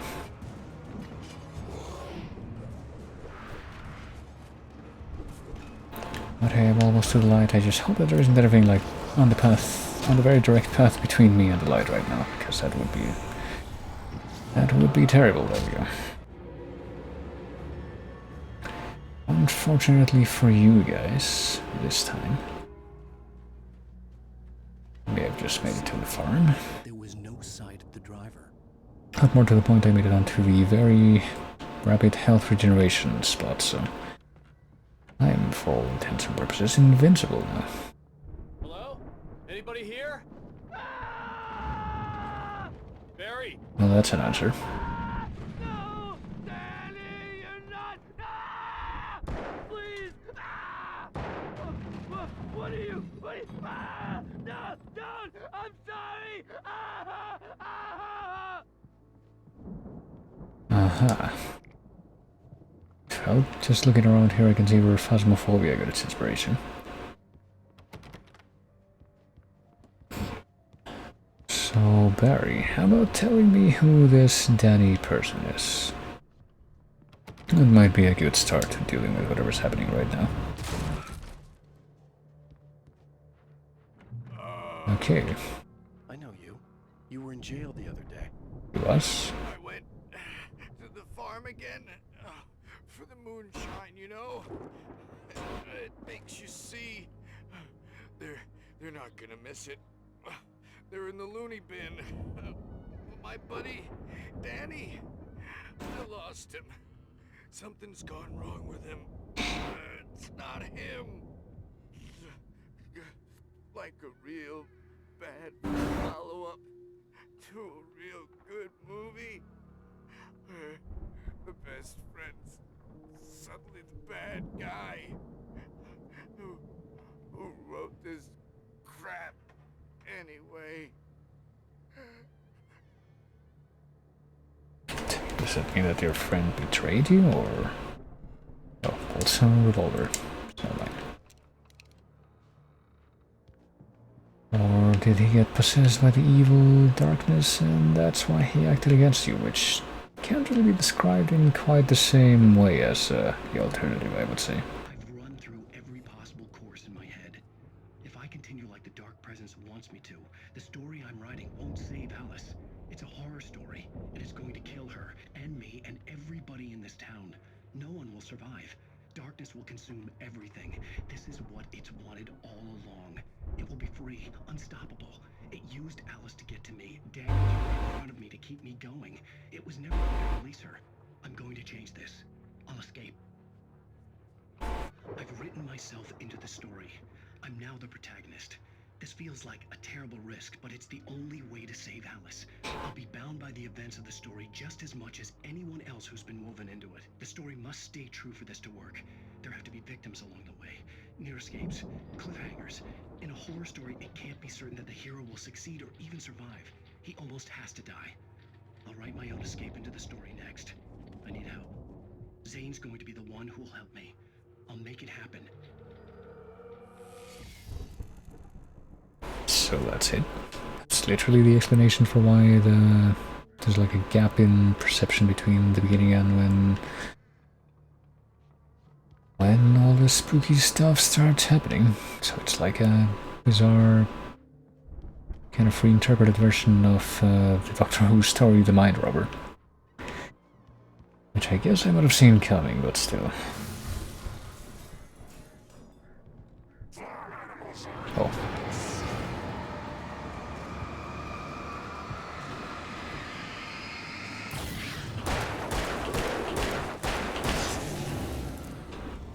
Let me guess. Danny, huh? I mean, farm animals can be pets, depending on how you go about treating them. Front door slot.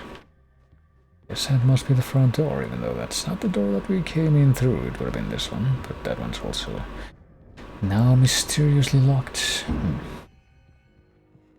I guess that must have been Danny.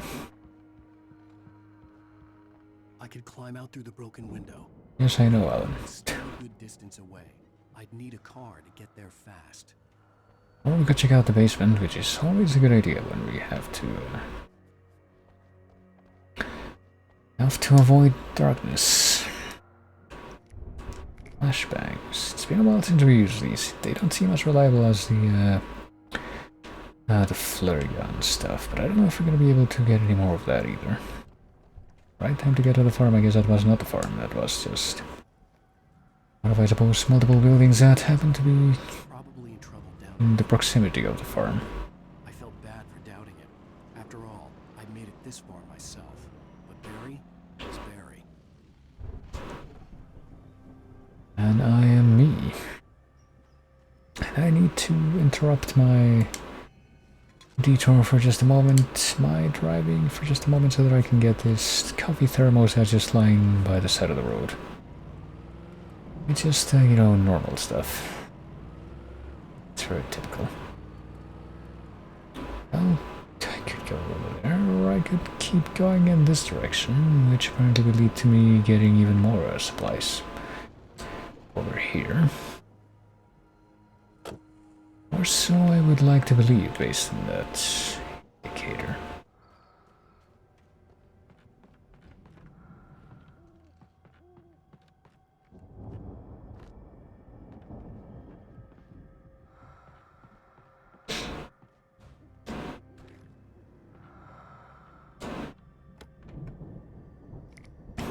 I guess I can always use more flashbangs.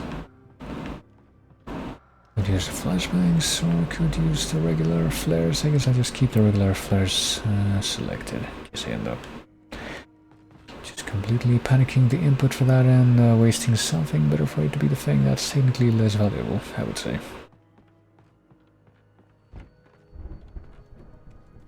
Well, that's that, but the question is, if I keep going in this direction, what will happen then? It really doesn't seem like this is the way that I'm supposed to go, but there's gotta be something here surely, otherwise they wouldn't let me keep going this way, surely, unless this is actually where I'm supposed to go. And I completely misinterpreted that. Oh no, never mind. Some kind of a weird circuit instead. I'm guessing that if I were to go along this road, it would also take me right back to the place that I neglected before, and sure enough, this seems to be the case. Time to try and turn around now that I've at least fed into my curiosity. I don't know if I would say satisfied necessarily, but at least fed into my curiosity and confirmed that. And have a bit of an adventure there.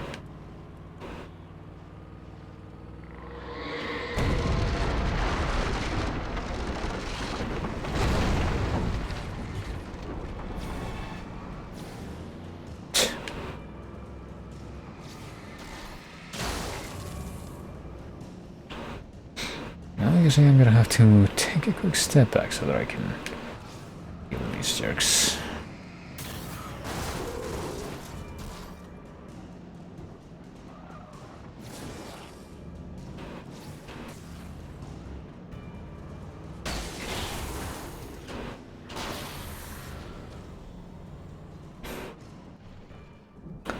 Guess I'm not gonna get any closer to my destination by not being on foot, so here we go.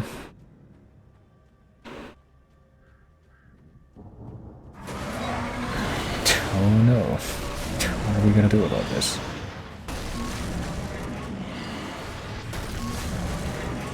Oh, you apparently can't just... I know we can, never mind. What am I doing? What the fuck am I doing? Press the shoot the gun button instead of what I was supposed to be pressing, which is this. You mind? Get in the middle of something here and I'm almost telling it to. And you were throwing off my pacing. That's very rude.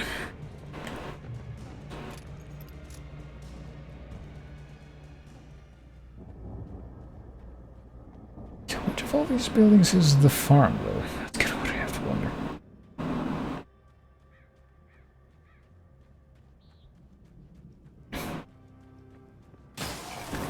Wait, what?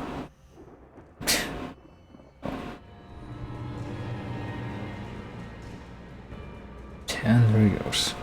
Guess we're just going this way and let's try to figure out which of these places will be the least terrible place to go. Can I go into this little windmill hut? Is that at all an option that I have? Nope. The door doesn't even run or budge. I'm sure it's nice and cozy in there, come on.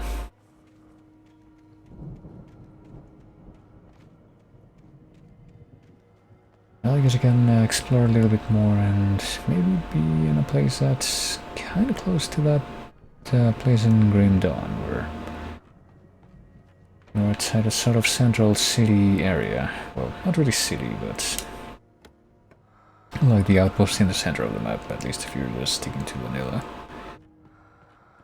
Where it's just kind of surrounded by these giant fields of crops.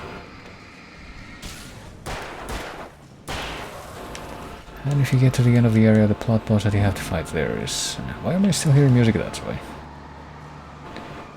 The boss that you have to fight there is like a giant Lovecraftian abomination, like the Dunwich Horror.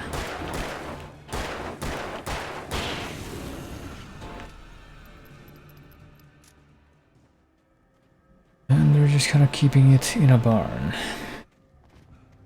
I want to say like the Dunwich Horror, but I feel like it's been way too long for me since I read the Dunwich Horror to remember if it actually happens. What is this, this rocket here?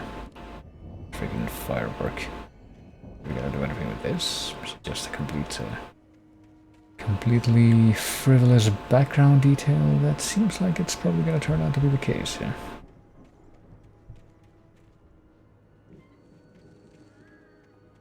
I'd known the brothers used to be some kind of rock stars, but it never really sunk in until I saw the stage. Alright, apparently we literally do just find the stage just out in the middle of the field here.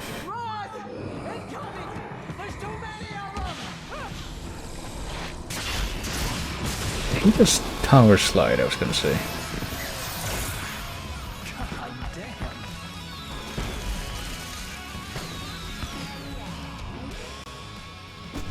Alright, I guess this is gonna be like that. Like that Left 4 Dead 2 map where you are just in the fucking music stage at the end.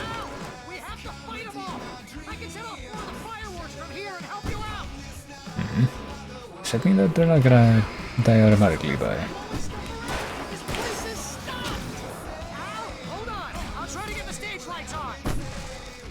Yeah, I could definitely use more lights at this point, like maybe that... Well, I guess it's time to bring out a flare. Hey fellers. Heavy duty lantern. Damn. Haven't used this before. This is the kind of lantern that I'm that I think it is. I'm pretty sure I used to have one just like this. Just like a giant powerful lantern that could even light up like a dark cave in a moment.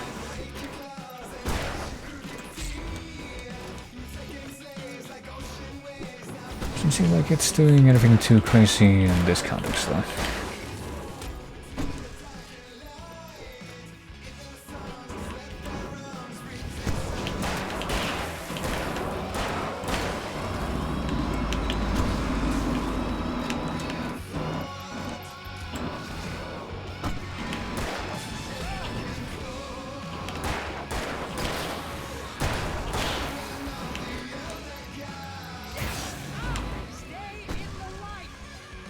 I could pick up a little bit of extra revolver ammo there.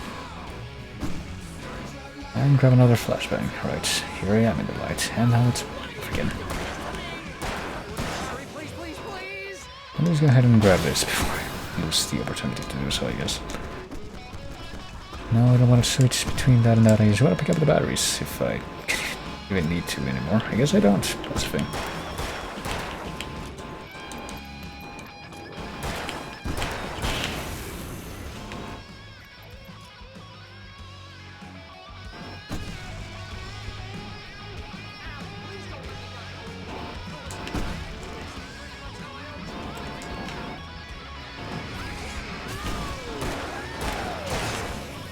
I mean, I honestly have no idea if this is gonna be like a... Ah, shit.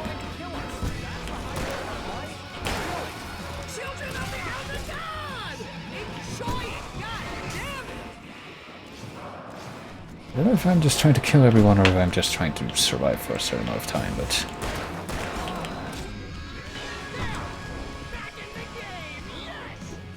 I guess I better just go ahead and hold on a moment.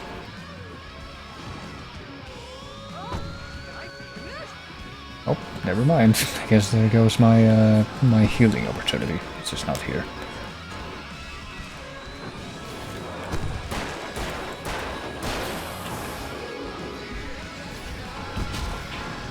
Missed.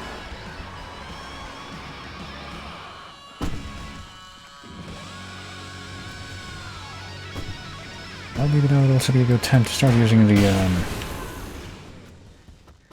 oh gosh. The flashbangs is what I almost said, but no, apparently that wasn't quite as effective as just waiting for everything to blow up and just clear everything out. Bright Falls, rock and roll capital of America. Hey, Al! This way to the farm! Yeah, in a moment. So see if there's anything at all that I can use to improve my stocks of items even further. But apparently there isn't, so here we go.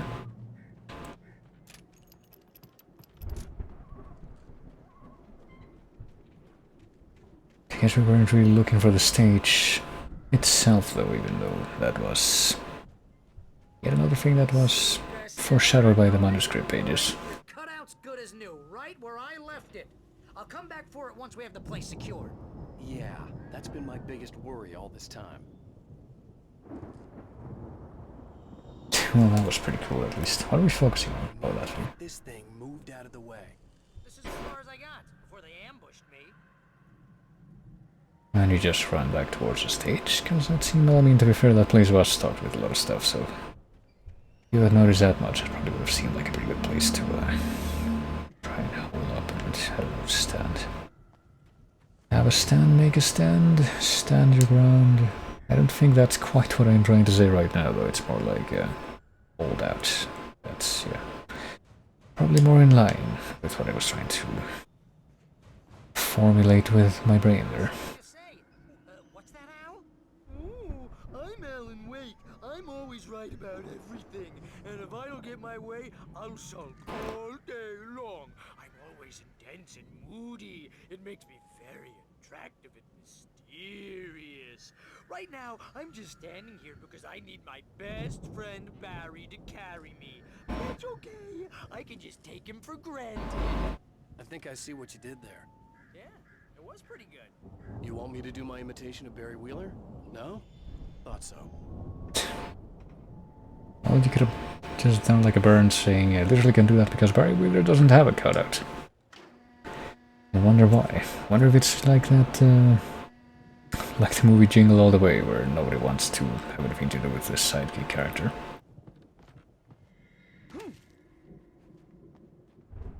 Okay, this seems perfectly safe. Wow! You look at that thing, Al! They really went all out with this Viking crap, didn't they? All this stuff. They must have done okay for themselves, so how come I never heard of these guys before?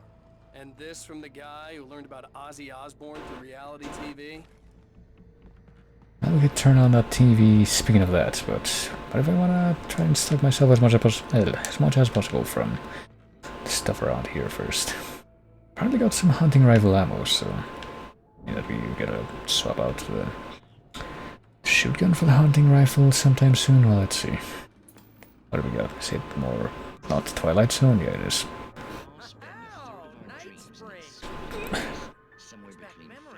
Hey, remember when I got you that gig? Your first real writing job. What got you started? Was this one of your episodes? Is that supposed to be like Harlan Ellison writing for like the Outer Limits and stuff? A bit of a nod to that, or... That's by someone else. We join Mr. Jones as he explores the endless dreamscape, only to be brought to a sudden stop by a decidedly mundane situation. A long line of people. Hey, Jones, right? Listen, we're gonna have to wait until His Highness over there is good and ready. Oh, wow. Who's that? You don't know him? What are you, new? He's the guy dreaming us. Well, not just us. He dreams everything. All of this. But wait, no. I'm the one who's dreaming. I'm asleep. Isn't this my dream? Oh, yeah. Sure. Get real, pal. You're just another dream. I'm a dream. You're a dream. The weirdo in the diving suit is a dream. And the girl made of smiles and sunshine is definitely a dream. But I'm pretty sure I'm dreaming this. Well, maybe you're a really confused dream. What am I, a shrink? All I know is I'm going with the smart guys, and they say that's the guy doing the dreaming. Right there. I don't know what that means. It means we keep him happy. No sudden falls. We make sure he has his clothes on when he goes out in public. No chases where the monster is nipping at his heels and he runs like crazy, but his legs don't seem to get him anywhere. None of that. Because if he wakes up in a cold sweat... Yeah, precisely. So we wait till he wants to move on. Keep things nice and calm. Hey, something's happening here. Yeah? What's that? What? Can't you hear that? Oh, God help us, it's an alarm clock. Oh, it's you, isn't it? Please, man, I got a wife and kids. Please don't wake.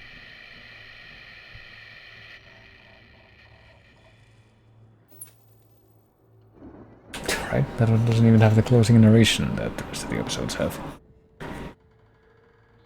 Well, unfortunately, Link's Awakening was already made before this, and so was, I guess the other stuff. A bunch of other stuff that they might have been trying to nudge towards with that kind of narrative concept, like The Truman Show, or that actual Twilight Zone episode about the kid who can, like, just control everything. I heard that they actually made a sequel to that episode in the Twilight Zone series from, like, the 80s, but I don't think I ever saw that one. I guess we're not going this way because it's just another dead-end ramp. Shall we go upstairs, though? I mean, do we know if this is the specific place in the farm grounds where apparently we can find the, I don't know, secret information against the darkness that we were looking for, or just carry on? Well, let's see what this page says to start. It's 1976. Madness reigns at the Anderson farm. Contrary to all logic, the headiest ingredient of their moonshine is unfiltered water from Cauldron Lake. The Andersons feel like gods. Odin can't stop laughing. He contemplates cutting his eye out. Tor runs across the field, naked, shrieking, hammer in his hand, trying to catch lightning. Their songs have power. Something ancient is stirring in the depths, coming back. And they're drinking the water? The Viking boat looked imposing, almost like a battering ram. Oh, this Viking boat. It had to be a Viking boat specifically, though, or they're the only ones who ever made boats with that specific kind of a structure. I don't know, not a boat expert. Oh, Gods of Asgard, 1975 Ragnarok Tour. Okay, I guess that's supposed to be an actual pun. The Awed by Celestial Wrath and Fury, April 11th, Seattle, Bakersfield, Long Beach, New York City, Newark, Detroit, Jacksonville, Tampa, New Orleans, and Baton Rouge. Okay. Amazingly, I think I have heard of all those places. What we're doing? What are we doing? Oh. Are we literally gonna use the boat as a battering ram? That seems a bit too on the nose. Like, yeah. This boat sure looks like it could be used as a battering ram, doesn't it? I wonder if we're gonna be using it as a battering ram. I wonder if we're gonna be using it like, have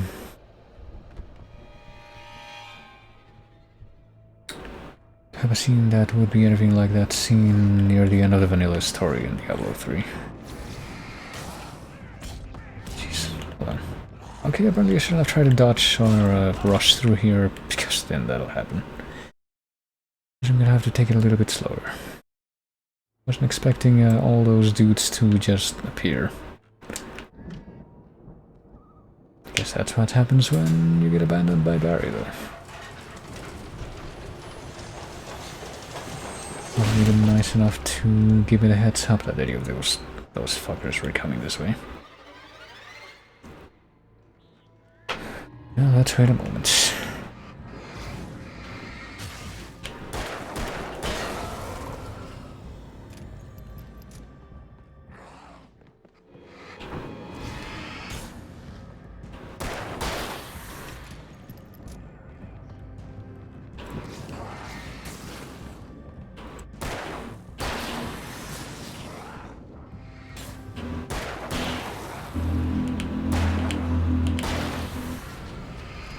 Oh shit.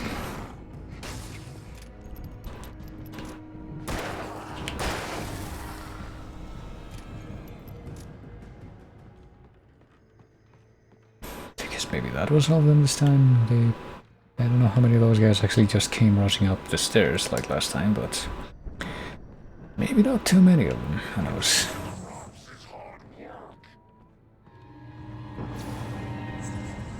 I have no reason to doubt or hate one of those fuckers that just runs very fast. What happens if I just try to do the same thing? Wait, what? Also, am I not in... Oh, that's what hit me, the fucking dangling wire. And another dangling wire. I'm not paying attention to where I'm going because I'm kind of maybe a little more preoccupied with this dude that just Christ. Just kind of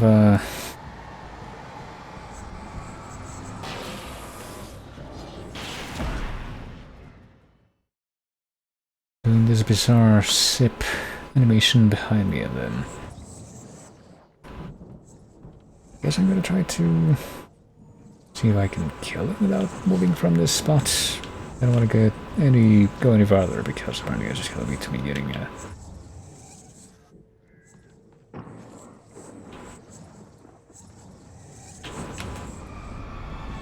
jumped by a bunch of other dudes. I'm just running into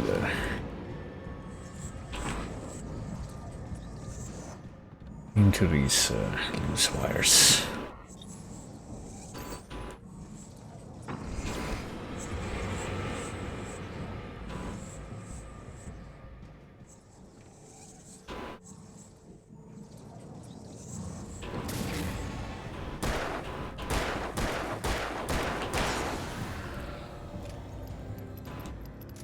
Well, that's one thing accomplished, but now that I know that there's, even though I'm apparently right behind Barry, I'm still gonna get jumped by a bunch more of these guys. Maybe I can act accordingly. How many flashbangs do we have? 6. I'm still gonna try to keep that as a kind of last minute option, or last resort option rather. That makes a lot more sense with what I'm trying to say right now.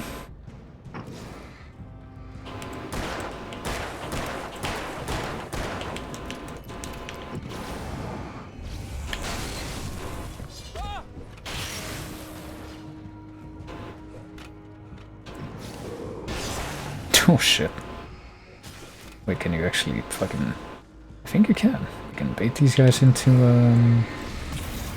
getting hit by the wires, and apparently that kills them right quick. I had not noticed that, but I guess I'm not gonna be able to rely on that too much anyway. It seems like a pretty tricky business.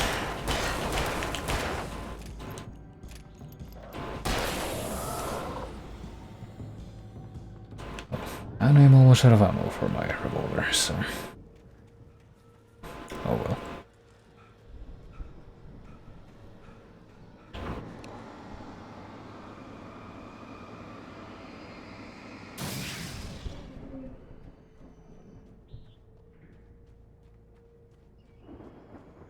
I think I spy a checkpoint over there at least. That would be pretty welcome news right about now. And here we are. Well, are we heading inside? Wherever this particular interior maybe. What are we focusing on? That thing? The still? Geezers had quite a production going on. You know what, Al? If we make it through this alive, I'm gonna start representing them. Yep, sell this stuff online, maybe get a reality show going, release a new single. Good luck with that, pal. Hey, you find us a way out of here, okay? I'm gonna take a closer look at this stuff. I mean, do we need to use the still for anything? Maybe that's the clue to defeating the darkness. Maybe that's the key to all this. Maybe the answer has been staring us in the face all along, and we just didn't know it because we were too ignorant to consider that. Well, I get the feeling that the game might have been expecting me to use the shotgun instead of another gun. You know, just a hunch. Maybe I should do that from now on. Maybe I'll use it against this guy. Seems like that would probably be a good option.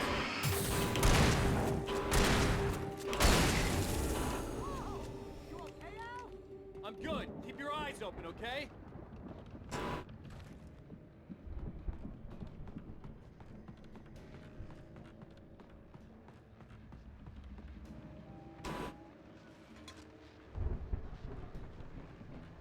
I guess we just need to keep climbing.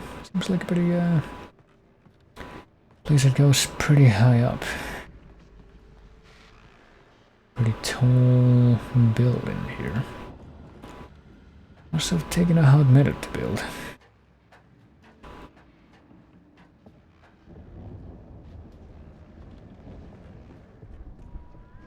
Could keep climbing even farther in a way that just kind of seems surreal, or we could listen to the radio for a second. As you regular listeners know, I tend to work through the night, but I'm not the only one. Deputies Mulligan and Thornton are taking a couple of moments off their busy schedule to join me here in the studio. Boys, how busy are you now? Deerfest is almost here, isn't it? I bet that keeps you in business. Pretty busy, yeah. Actually, Pat, we've been real busy with other stuff. Which concerns an ongoing investigation. We can't talk about that, Thornton. I wasn't gonna say anything. I was just saying we got, other irons to fry. And how would you compare your workload to last year's? Things have seemed relatively peaceful to me, but people do tend to get a little wild this time of year. Oh, it's wild, Pat. It's pretty wild. There's been all sorts of trouble this year. Vandalism, fighting, public disturbances. A lot of people gone missing, too. Yeah, it's pretty much the usual stuff, Pat. Just, a lot more of it. Now, is it just me, or does Deerfest get wilder every year? People seem to be more drunk, at least, or they start earlier and younger. Oh, it's definitely not just you, Pat, but... Definitely, Pat. Hey, I'm talking here, Thornton. Oh, shoot, I lost my train of thought. Not just me. Oh, yeah, it's wilder, Pat, but actually most of the trouble seems to be coming from grown men. People who ought to know better, Kids are doing fine this year. Well, that's nice to hear at least. Boys, I want to thank you for stopping by. I'll let you get back to your patrol. Sure thing, Pat. Yeah, sure thing, Pat. I guess Pat is just gonna give way to some kind of licensed music, which to be fair is at least barely audible right now. But that's also my cue to exit. I already have the heavy-duty lantern, so... I wonder if it is like a big old halogen lantern that I used to have. Brought that to a certain grotto on the field trip once, I remember.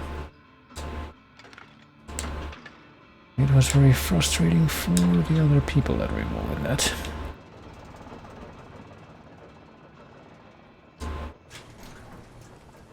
I could see the building that had to be the Andersons' home on the other side of the field.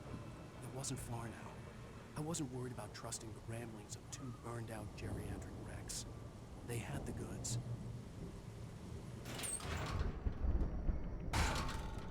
I couldn't have handled that way any other way than just kicking it. Well, in spite of all the other crap that we've had to deal with on the way to get to where we are, or where we are going, I guess.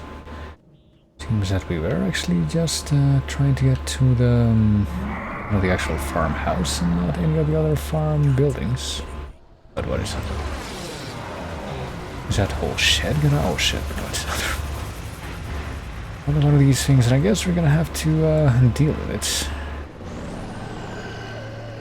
It's probably not gonna be quite as difficult as you might have. Never mind.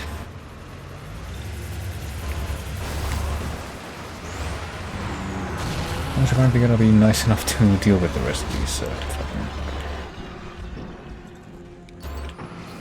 It's clearly completely inconsequential wretches that are just getting in the way of my sacred mission here. What am I doing? I'm using the shotgun. I mean, I probably should be using the shotgun, but...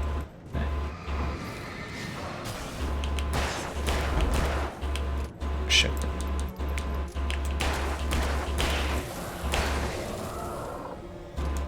Okay, we've done it. We have triumphed.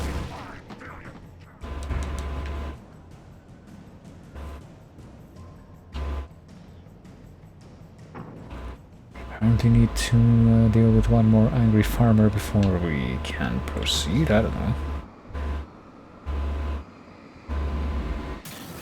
Guess I'll actually use the shotgun for this though.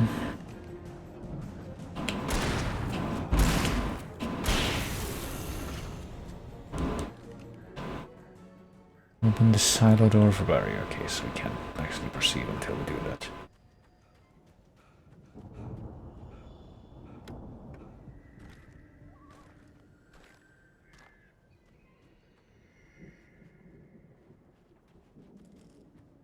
have to jump over the fence again, or jump over a fence, or I guess just go through the opening that that guy so helpfully created for us just a moment ago.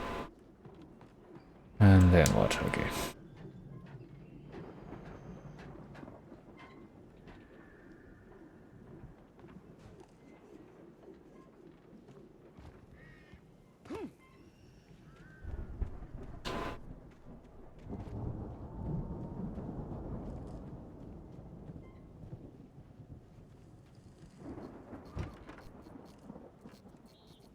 What's in here? Oh, silo keys. Is there anything else in here though? Some kind of a sweet, delicious optional content, like more manuscript pages? I guess not this time. Yeah, it's me. Hang on. That was simple, wasn't it? Hey, let's go, man. I don't know, I thought usually silos were rounder and not designed for. I think we're gonna have to work together to open this gate, Al. Looks pretty heavy. Not designed for people to actually be inside, but I don't know. Hey, I think that's the farm on the other side of the field. I'm not a farm expert. This farm is a crazy place for crazy people. We should feel right at home then. Are you saying that this farm is a bit of a funny place? Perhaps. Now what? Let's do it both sides. Alright. Wonder where they were able to find all these shield replicas and why it made them look asymmetrical in this occasion, unless everything just fell off. What is this? Old gods? Know the truth. How much truth do they know? Is it all the truth? Is it some of the truth? Is it a distorted version of the truth that we will probably have to deal with? I feel like that last one is probably the most likely one. Check the fuse box. Asgard in the Valley of My Shadow. That looks like the cover of an freaking thing. God, what do I even call it? Like a publication, the nature of which has completely escaped my memory, that I got from some university once. About like dark fantasy. Like those kinds of wolves on the cover. It's literally on my shelf, or one of my shelves I should say. Pretty sure it's right behind me. Pretty sure I could very easily just get up and find it in a matter of seconds, but I'm too lazy to do that right now. The power downstairs was out, but I was sure I could fix that at the fuse box. Alright, well, time to find the fuse box. It's not here in this Harry Potter closet restroom, so... Hey Barry, maybe if you were to... Let's get the lights on, huh? Yeah, well, if you were to get out of the way, maybe that would be a little bit easier. The Andersons were in the booby hatch. Yeah, I don't think they keep too close an eye on them at the clinic. They seem to slip away a lot so they can get wasted. No kidding. Those guys sound awesome. I guess he's not concerned with not being in the way, though. All gods know the truth, but I guess we know that already. We know the truth about all gods knowing the truth. Assuming that that in itself is a truth. Barry's not making this easy for me. There we go, page.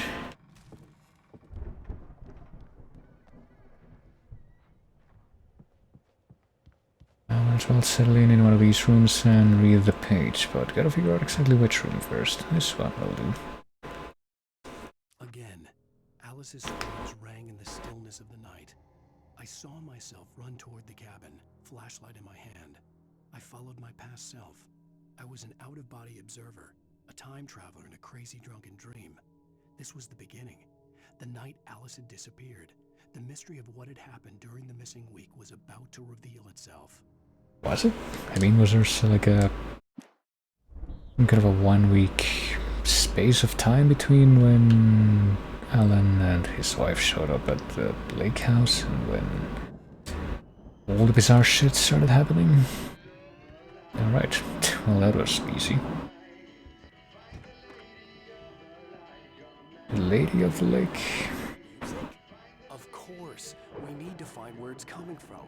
That's the message the Andersons talked about. That's the whole reason we're here. I mean, we can... That's gotta be... What's-her-face, the crazy lamp lady from the town. Cynthia Weaver. Right. Must be.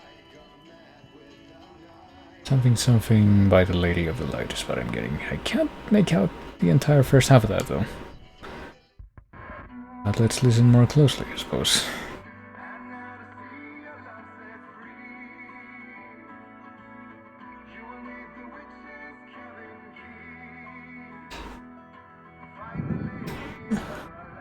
I guess this is it.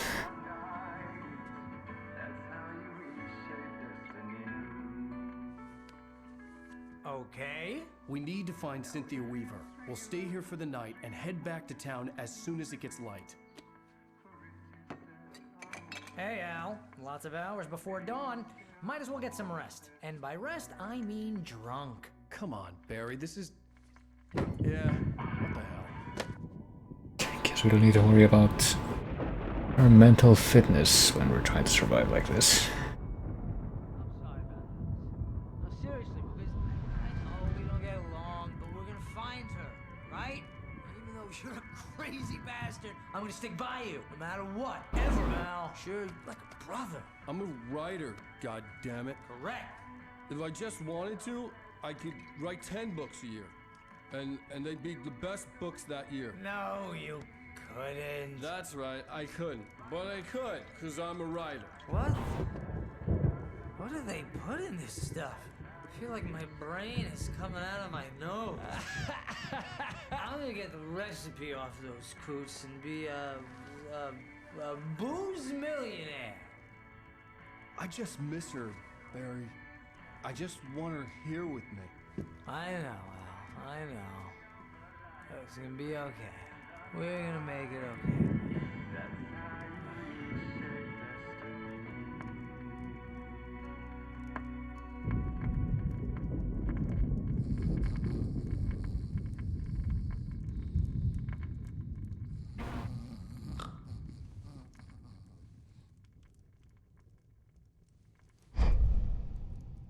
No, he doesn't seem to be terribly conscious in that.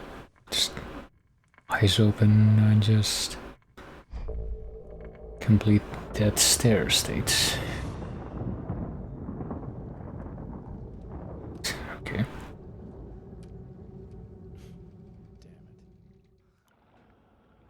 Actually gonna happen? I guess this is actually gonna happen.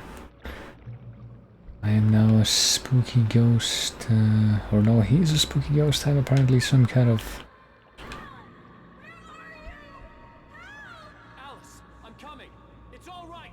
I'm apparently some kind of first person thing. I had no choice but to see it through, to find out what had happened. It was a crazy drunken dream, and yet it was more than that. It was the truth. A suppressed memory unearthed by the Andersons' moonshine. I was there, an out-of-body observer. This was the night Alice and I had arrived at Bright Falls, the night Alice had disappeared. I had a chance to find out what had happened. I remembered being surprised to see the cabin dark. Alice would have never turned the lights off. Alice? Alice! Oh, there he is. I don't know what, don't we have any choice of finding out any more stuff that's gonna be happening nearby, or... Lost memory. There was nothing. I had to follow the footsteps of my past self to find out what had happened that night. Yeah. It's a very softened way of saying you're being railroaded and you have no choice, but whatever. Guess we do have to go in here after all. We can't just observe this from... I remembered thinking I caught a glimpse of her form underwater, sinking into the darkness. I'm not seeing anything. Diving after her was the last vague memory I had of that night. After that, the next thing I could remember was waking up behind the wheel of the crash car and finding the first pages of the manuscript.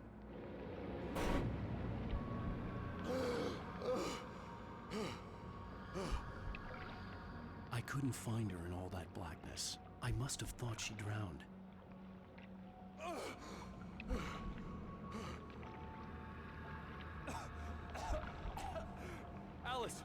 Jagger had Alice, and so she had me. Yeah, but it wasn't really Jagger, though, was it? I mean, how did the evil shadow spirit even grab Alice in the first place, though? Alice? I don't know, is there someone in the window? Maybe she's inside. Alice! Yes. The dark presence had touched me. She had dug her nails into my brain and used me, made me her puppet.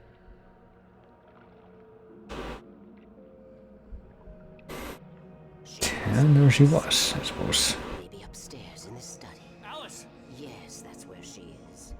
You can apologize.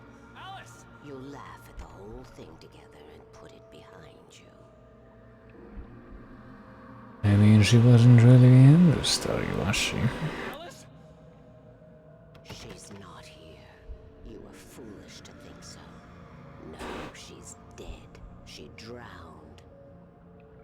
No, no, no! It's your fault your wife is dead. You are guilty.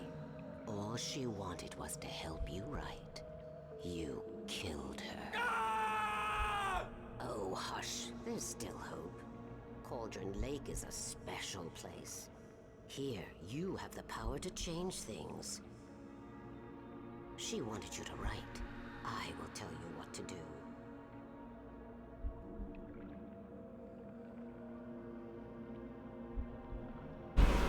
I mean, did this all happen exactly like this? It will come true, and all will be well again. She had Alice, and the manuscript was the ransom for her.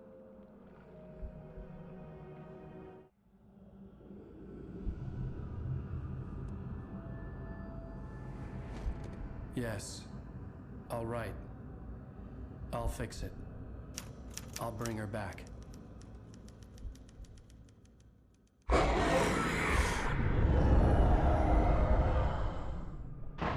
No.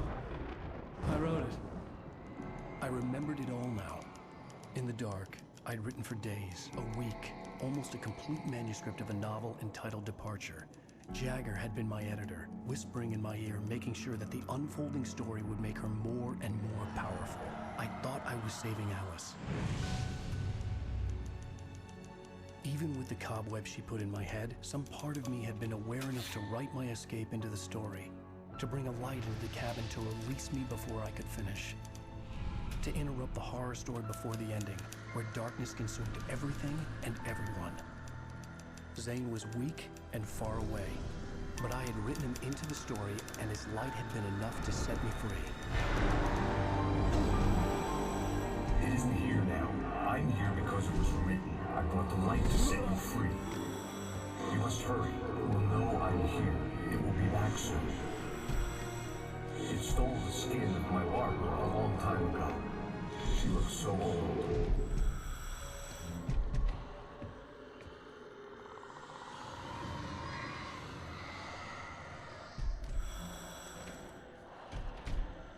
I had woken up, confused and groggy, my mind consumed by darkness and fear. All I could do was to escape.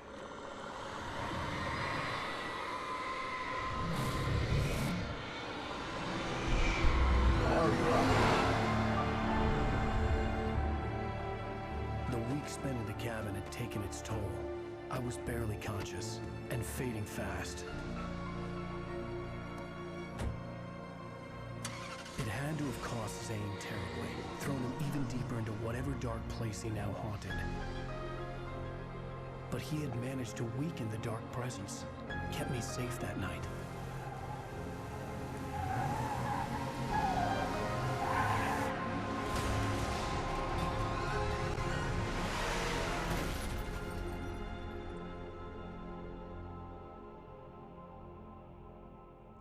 I wrote it. It's my fault. That's right, James Joyce. It's your fault, and you're gonna pay for it. I guess he also knew about the... Well, I guess that was pretty much implied a while ago. I mean, what happens now? What else could possibly result from this interruption? Previously on Alan Wake. Under the influence of the dark presence, I wrote a horror story that is coming true. Jagger had been my editor, making sure that the unfolding story would make her more and more powerful. Some part of me had been aware enough to write my escape into the story. Together we can create something absolutely wonderful. The lake, it does something to the works of art created here. It makes them come true. My mom gave me this old light switch. The clicker. Alice is being kept in a dark prison. I need to find Cynthia Weaver to fix this. It's your fault, and you're gonna pay for it. I guess we're gonna find out how Cynthia Weaver could have helped now. Record crowd from the neighboring counties. Naturally, we hope to break the record set by last year's Moose Fest in our neighboring town, Watery. Ladies and gentlemen, some people have asked me, what's the big deal about Deer Fest? And I think that this sums it up. It's about friendship and community. We've got a great party coming up, but let's try to hold it in until tomorrow and get through the night in one piece, all right?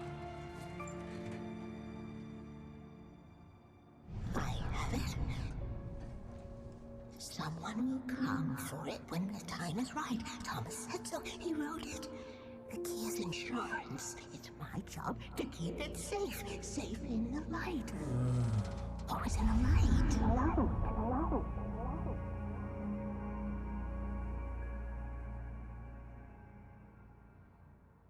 All the manuscript pages were gone. The FBI agent had taken them.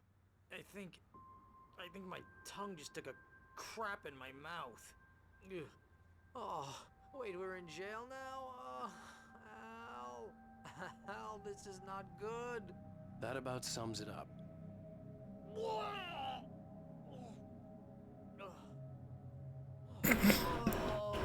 I am never drinking again. I need to talk to Weaver. She's the one in the song. The Lady of the Light. What, the crazy lady? Ugh, whatever you say, Al, but we're stuck here. They're not gonna... even interviewed Wake. I had some reading to do first, Sheriff, and let me tell you, it was an interesting read. Well, I've got you now, Raymond Chandler. It's all here. All the evidence, including conspiracy to murder a federal agent. There's no way you're walking out of here. You hear me in there, Bret Easton Ellis? Huh? Agent Nightingale, I want to talk to your superior.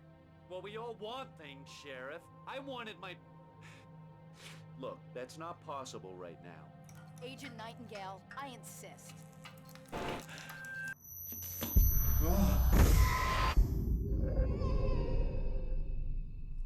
Wake, what's wrong? Lady, are you stupid? It's a trick. It's an obvious trick. Okay, I've had enough of this crap. Wake, I'm gonna trust you with this. You're joking. Agent Nightingale, your opinion would matter more if you were sober and if I actually believed you were here on official business. Whoa! Get back in the cell, Stephen King. The only way you're leaving this place is over my dead... Wait a minute. I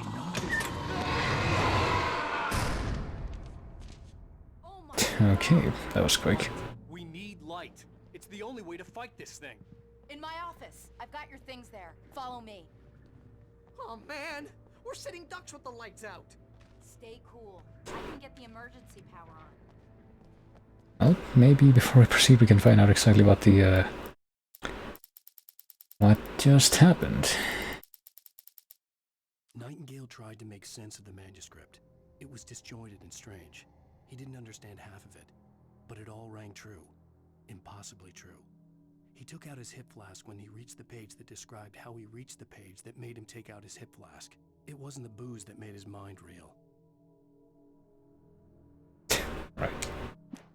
Nightingale felt the situation veering out of his control, but the gun at least felt steady in his hands. He was ready to fire, resolved that he would let this happen over his dead body. And yet he hesitated. He had seen this moment before, read it in the page.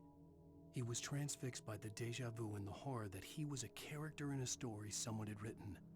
Then the monstrous presence burst in behind him and dragged him into the night.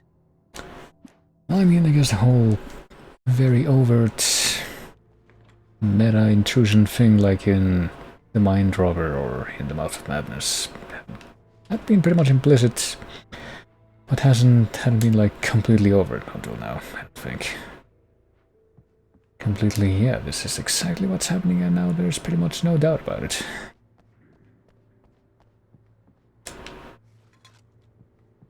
I'll just give me a few minutes. I need to loot your office, Sheriff.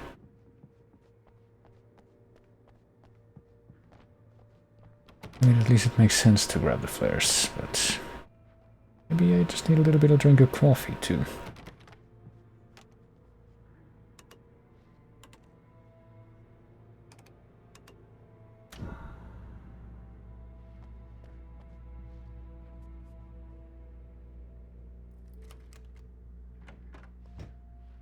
Here are your things. Wake, what do I need to know? What do you need from me? They can be hurt in the light, only in the light. And I need to find Cynthia Weaver. She can help me stop this. Light. Check. Cynthia. She lives in the old decommissioned power plant. I can get you there pretty quickly in the rescue chopper. Come on, let's get back to your friend. You sure the rescue chopper is gonna be... Is this also mine? I mean... I'm pretty sure this isn't the same type of flashlight that I had at the end of the previous chapter, but oh well. But I have friends who need to be warned about this, and I can't be in two places at once. I need your help. Well, okay. Here's a list of people and phone numbers. I need you to call them and tell them you have a message from me. Night Springs, okay? They'll know what to do. Night Springs? Like the TV show? Gotcha. Oh, hey, that radio guy is on the list. Maine. Who's Frank Breaker? He related to you? My dad. Hey, is this like a secret society? Can you do this? You'll be safe here. The backup power's on. These guys need to be alerted, just in case we don't come back. You'll come back for me though, right? As soon as we get the chopper ready. Thanks, Wheeler. I owe you one. Okay, let's go, Wake. Through the back. My hangover wants a pizza. You think there's any way I could order one, Al? Well, maybe if you want to have like an army of bizarre pizza delivery person visions to join the people who are taken by the shadows. Oh, hell. Whatever took Nightingale must have broken the gate controls. How long have we been there? Control box from here. We need to get to the other side over the rooftop. Could we like... I'll open the gate for you once I'm across. You stay here in the light and cover me, Sheriff, okay? Are you sure? Okay then, but hurry. We spent like the entire day that was after the we were brought to the jail in the prison cell doing absolutely nothing.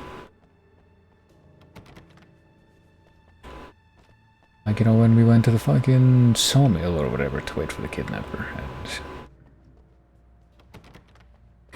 apparently just kind of waited in one room for 12 plus hours until it was dark again. The other side of the broken gate. This seems pretty counterintuitive, but oh well. I mean, that looks like a ladder over there. I'm pretty sure that we've been to this place before.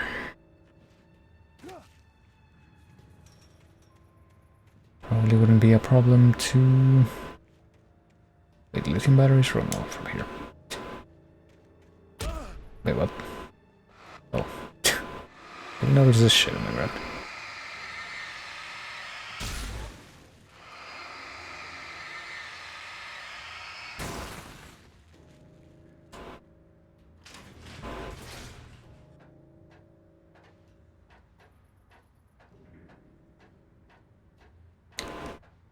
Well, this is apparently the whole deer fest thing is happening. Are we gonna have to fight evil deers? Evil dark deers? Wouldn't that be something? Maybe it's gonna be deer corpses that get turned into more of those objects that get telekinetically thrown at us, but like you can hurt them. Because I hadn't quite gathered that. I've come quite a ways, but that particular detail of how to play the game still eludes me.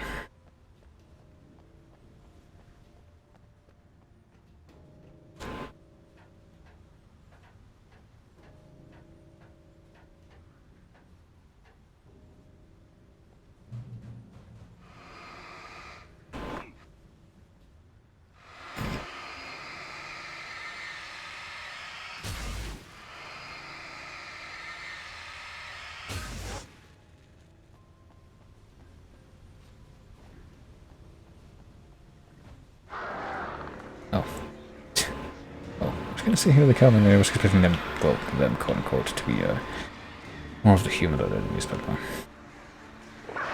Yes, we're gonna have to do with the slightly less conventional enemy special here, which is the birds are evil special.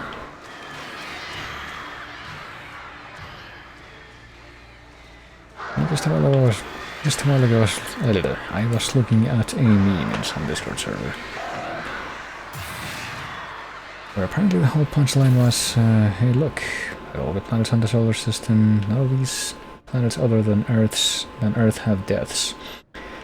And yet Earth is the only planet with birds. Do you think that's a coincidence?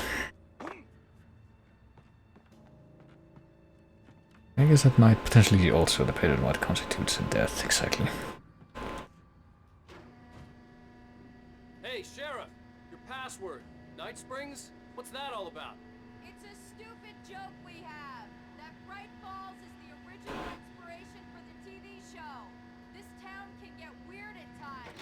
Never this weird, though. You need to bypass the damaged control box. What am I, an electrician? Hold on! Let me clean off this black tar.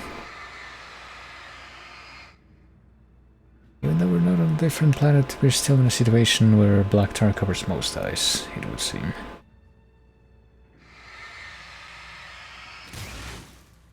Is this thing on? Am I all alone? Oh, damn! That's smart. Good job, Wake. Okay, stick close. Our first stop is the town hall. The keys to the chopper are there.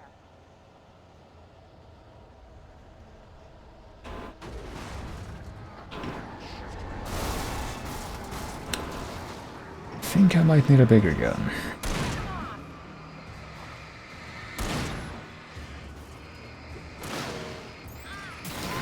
Hey, you're gonna do this too. There we go. Guess what I need to do in this, I mean I have a gun too, but he's gonna do me the favor of just actually expending all this ammunition.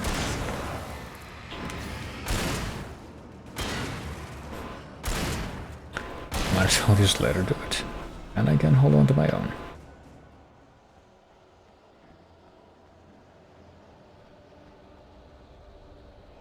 So what's in this box?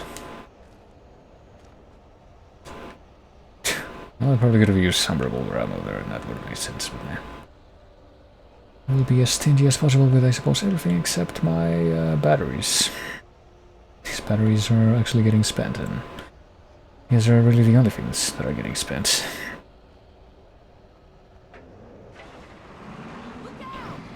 Oh shit. You know, I was talking about the evil deer stuff, but I guess it'll show me to do anything jocular like that. Anything that might have seemed arbitrary, apparently things get weird in this town, and that's what I just learned.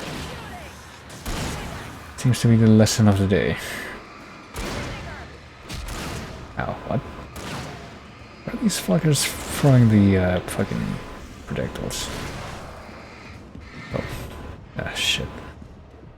You gotta remember. Oh, for fuck's sake, okay, I was gonna say.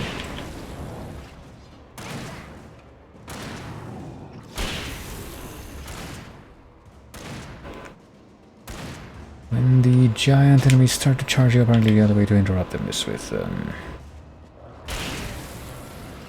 bullets, not with the flashlight.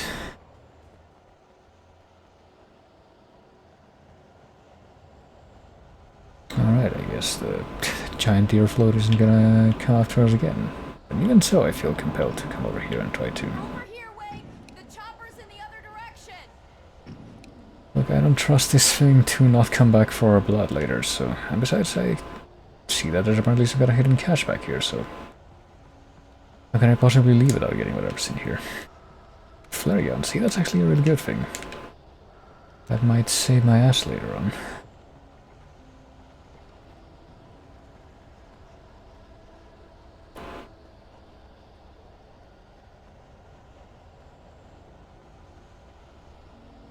Commandeer any of these cars, because this seems like it would actually be a really good place to, you know, actually drive around.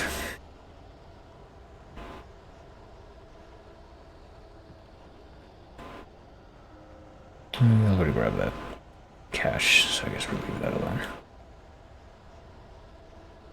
Alright, let's go find this chopper. Past the fresh seafood, shrimp warehouses, and all these boats and all these unfortunately occurring residents.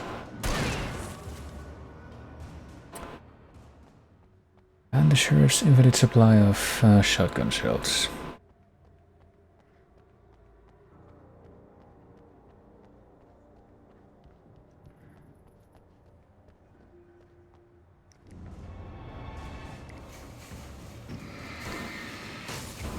Okay, apparently he was completely uninterrupted by the shock of being flashed and made vulnerable. Thought that maybe I could keep him from continuing to climb that fence if I did that, but I guess not. Guess that shows what I know, as far as expectations. I mean, pretty much every other time that you flash them with a strong flash, and they're not like these super buff enemies. Does seem like they're stopped in their tracks, like they actually get a shock from that, but I guess not this time.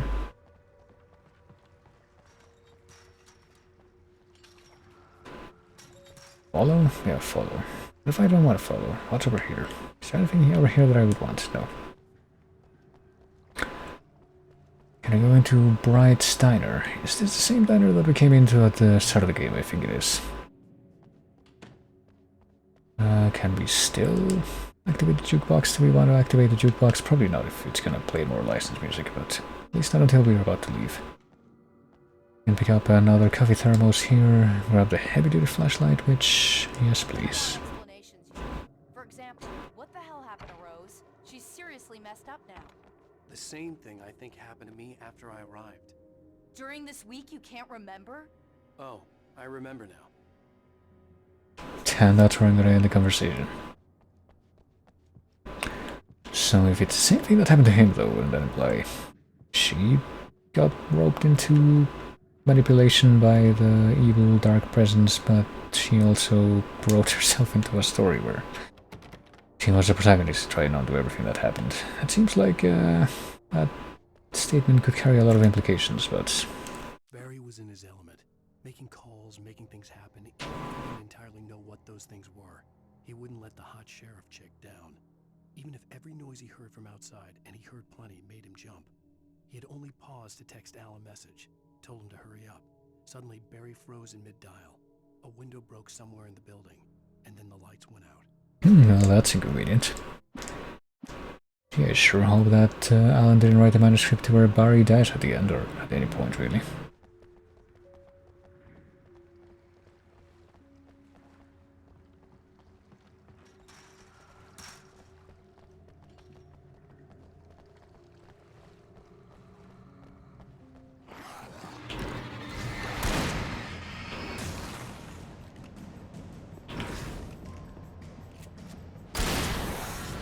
There we go. See, that's called teamwork. That's called perfect synergy. Boy, this looks like some kind of bizarre obstacle course. And that's because it, functionally speaking, it probably is. Oh shit. There's a lot going on right now. Yeah, I know. I could use some help myself, but I can't fucking see what I'm doing, okay. Yeah, you have the power to start this. There we go. Maybe we should do it like the fucking 70-person battle at the end of Shenmue, where the trick to surviving as best as possible is... I don't know if this is a battery, I mean, there's literally an extra pack of batteries right in front of me. The best key to surviving is to literally just stay back in the... all the way back of the arena instead of going out of the open and letting all the enemies in that battle just kind of slowly trickle in and only come in small groups, and that makes it a lot easier to deal with them. Right, I guess we're not probably getting all of this stuff either.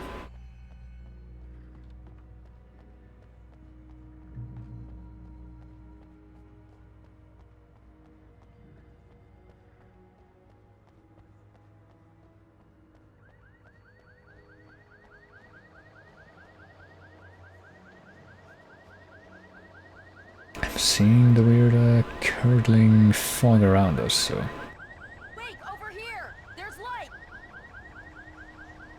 I'm thinking there might be more wacky shit coming to try and kill us in just a moment, but there's light over there, but...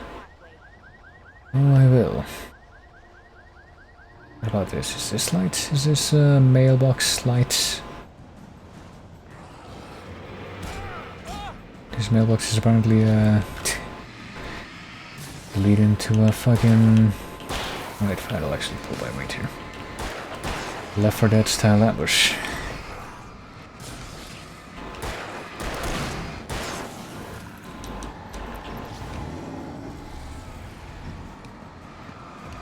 Oh shit. Well, I'm one. Here's how I can put my current situation. But not anymore, okay. Yeah, help me out, Sarah, or whatever your name is. I guess it says literally your name in the objective, so probably stick to that. What the fuck? These guys just come out of that van. Are they hiding inside the van?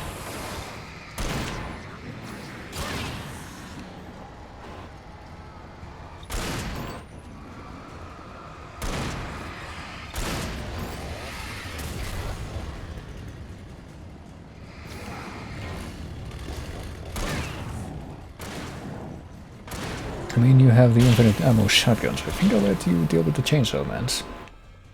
Seems like a very reasonable way of going about things. Okay, I guess the shiny mailbox wasn't actually significant at all. Gave me a very full sense of potential security with that very radiant glow that it has. And its chrome finish. Let's go back just a tiny bit so that I can maybe try and grab this stuff that was left behind in this box. And complement this with whatever is in the other box that's on the yard that was on the path that we were actually meant to follow. And that I somehow didn't notice until, you know, the camera just swooped all around. There we go.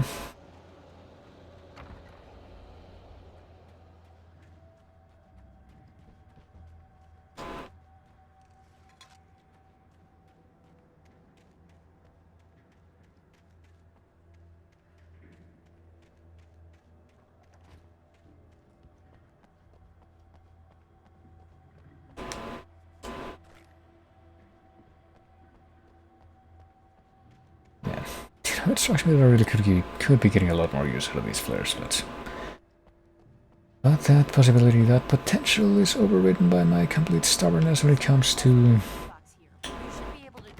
you know, conserving my resources. How about I look for the keys and you get burned for a change? Fine. They should be in the clerk's office on the other side of the building near the main entrance. Gotcha. What building is this? Do you have like a rundown of every single building in the town? Apparently this is some kind of a visual building, at least. Right Falls, wah. The keys aren't upstairs, Wake. I'm gonna look upstairs regardless. Yeah, yeah, exactly. I'm gonna take a quick look and I'm also gonna settle in so I can read another page. The darkness that wore Barbara Jagger's face was furious.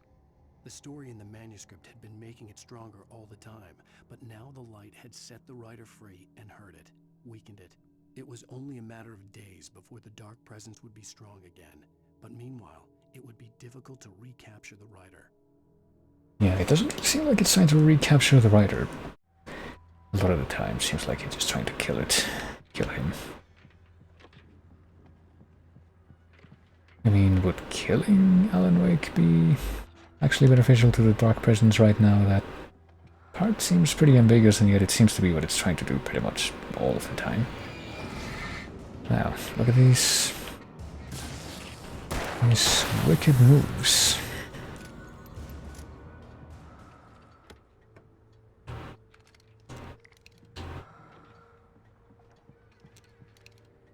Darkness controls a take. There we go. I guess that must have been the whole point of coming upstairs. We can also watch some TV while we're up here, I guess. Seems like a good use of our time. A fusion of vigilance, and so fundamental, it permeates our very being. And yet, a man may be brought to his knees in a single heartbeat. In Night Springs. Tonight's episode, taken in his prime. For young Manny, the night hasn't been kind. He's a marked man, selected for a lifetime of servitude after answering an ad in the newspaper. But first, a little field surgery is required. Well, look what I found. Please, no! Yeah, I think you're just about ready for it. Best if you don't resist this, kid. You gotta beat it out of you. What? I don't understand. What did I do? I just wanted to get a job in the service industry. Wow, you're gonna serve all right. No! Please! There it is. It's coming out now. Right between the self-esteem and the childhood traumas. What are you doing to me? Quit squirming. There, I got it. Believe me, kid, this free will thing is more trouble than it's worth.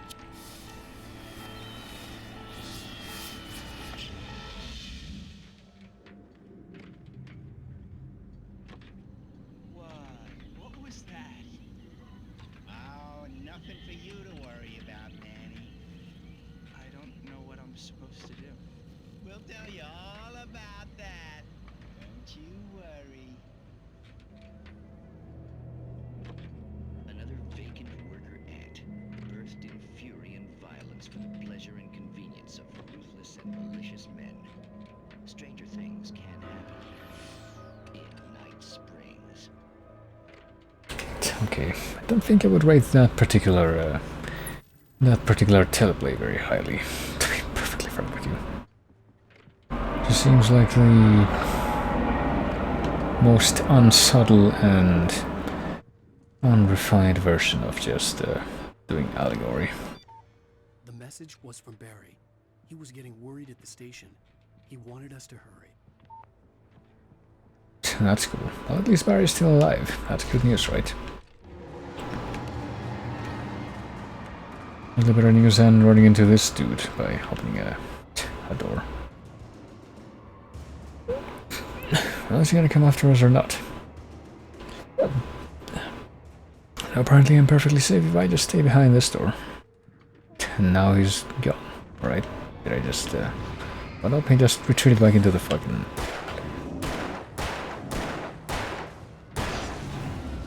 into the same room that he was in. He was apparently the mayor. And now this town has no mayor. I mean, he must have been the mayor if he was heading in the room labeled mayor.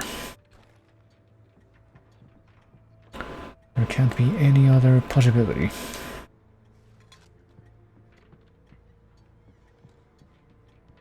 Where do you keep your mayors? But in the room called mayor, after all.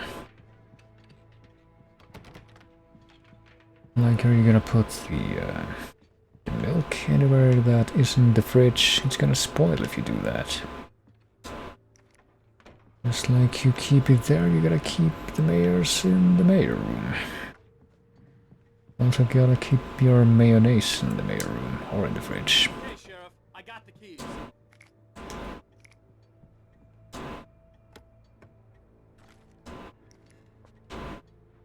Oh, there we go. You got the apparently lantern, but not quite the heavy-duty lantern. I'm pretty sure that the one that we had before at the end of the previous chapter was stronger than whatever we just picked up.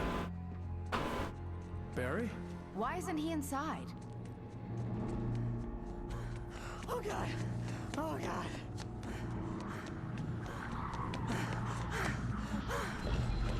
Barry! Look out! Barry, move!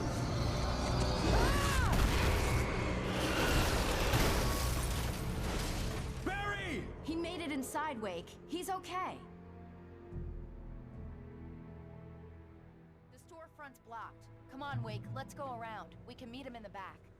I guess we better try to meet up at this point. Don't know why he literally came running through the streets infested with this evil dark shit. Instead of just hanging tight, but... Are you sure? I'm fine. Besides,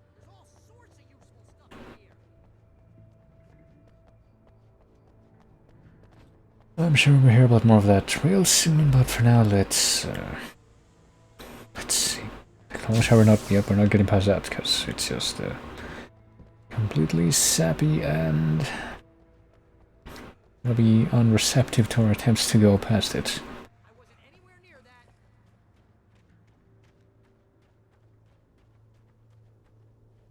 What's this? It's not recorded when Bright Falls was first formed as a nameless trading post, but it became a town when the Bright Falls Mining Company started to operate nearby in 1878. It was then that Hubert Biltmore, a fur trapper, and Amos Gunderson, a pioneer from Tacoma, decided to build a post office, saloon, and hotel. All operating from the same building, it was through the efforts of these two men that Bright Falls became the permanent and thriving town it is today. Alright, so we have them to blame for this, I guess. Trust no one in the dark. That mean that we shouldn't trust the only other human that's helping us survive here. That seems a bit counterproductive for now.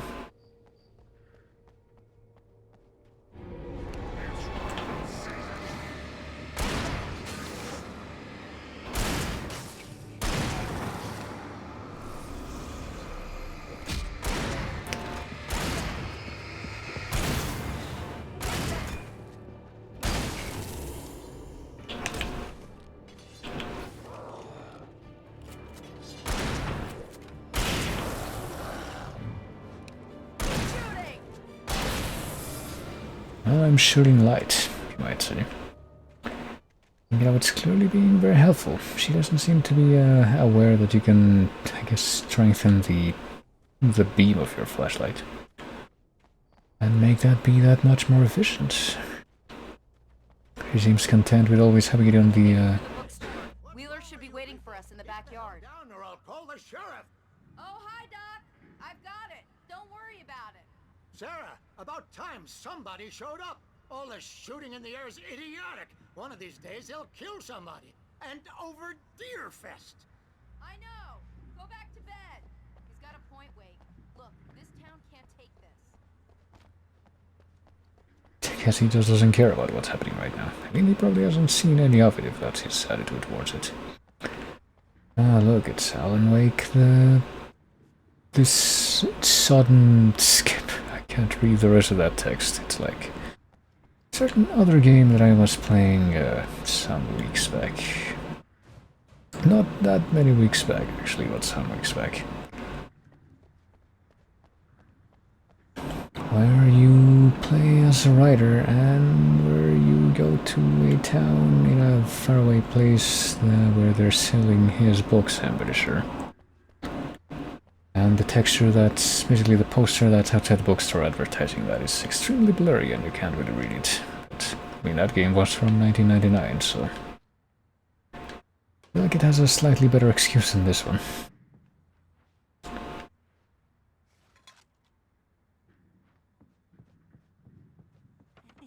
They're really taking advantage of your presence here, Wake. I heard they're selling a lot of your Alex Casey books. Right now, I'm not a big fan of my own writing. Alex Casey, more like Blake Backlash. I can't forget Return to Sender, The Things I Want, The Fall of Casey, and the Sudden Stuff. I guess that must have been the one that was outside. All in stock, $20 a book, $100 for the full set. Is that a better deal? Let's see.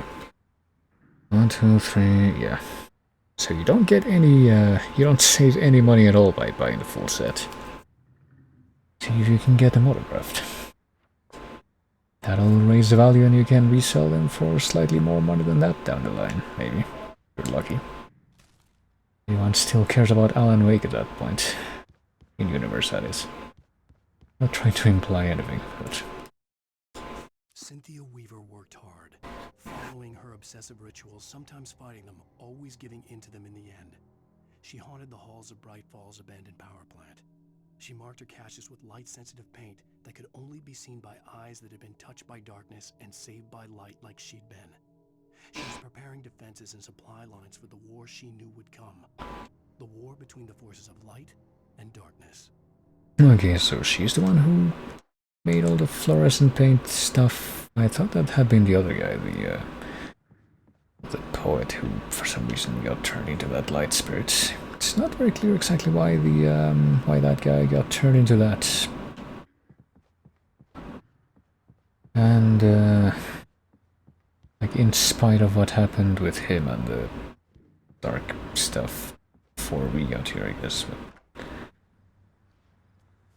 I don't see Barry. Look, wait, maybe that's him. That's the way to the chopper.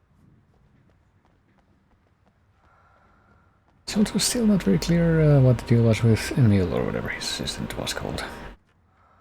I think that's what the relation between them was. Maybe it's one of those things that I can't find out at all, or can't find out about fully unless I replay this in hard mode or what have you. Find the extra deep secret lore that apparently can happen with the manuscript pages as you can only find in that mode, but I don't know. Maybe I'll find out what the deal is with that firsthand, maybe not. It all depends on what I feel like.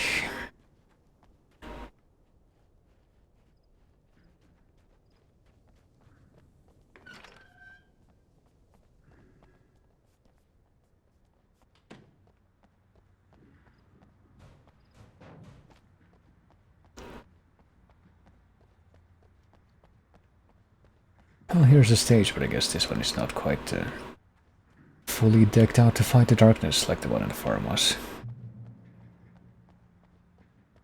But this is a church events, fall schedule, Sunday school, Bible study, Brightfall's knitting club meetings, Deerfest candle night, Deerfest morning service, the Presbyterian choir of Watery visits, an annual charity bake sale.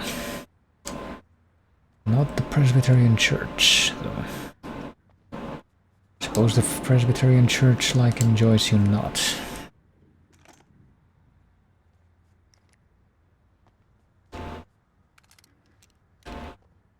Still have not been using the hunting rifle, but I probably should. If I get into any more kind of big scale ambushes or fights, probably would be a good time to actually do that. 50% off. What's a 100% price?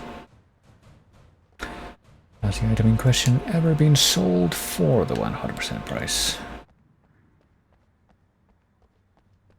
You sure they're not just doing the shady Bethesda bullshit where they release it at a supposedly marked down price, but they never actually mark it up from that, so it's a fake thing to just try and convince you to spend more quickly. What we got? Barry got back to his feet inside the Bright Falls general store and dusted himself off. Right next to the cans of baked beans was a locked case filled with flare guns, and yet here was a conveniently placed barrel of crowbars. Barry's smile widened as he realized that this was the classic movie scene where the hero had to gear up and arm himself to the teeth. Barry threw himself into the role. I mean, that wouldn't be the first time. Pretty sure. He was pretty much already doing that in the previous chapter, at least. Probably before that, too.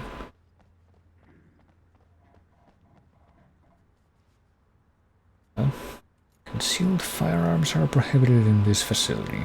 I'm gonna give Pastor Howard a piece of my mind about this lock. Ugh, I told him to get it fixed. Yeah, the air is getting stinkier, so gonna have to hold out for at least a little while.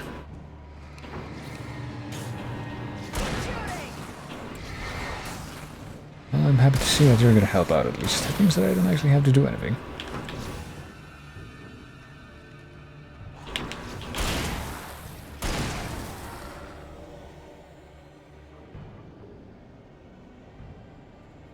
Alright, we did it. We survived the assault. I guess we're gonna go for the second assault this time, though.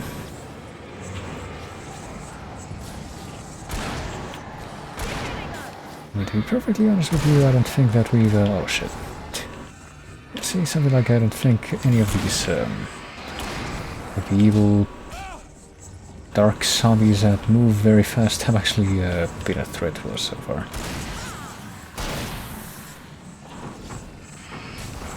They're just kind of obnoxious.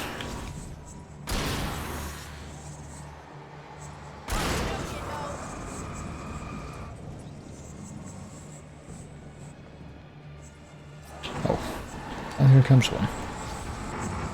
What the fuck? I guess that was actually one of the fast ones, so that wouldn't have happened.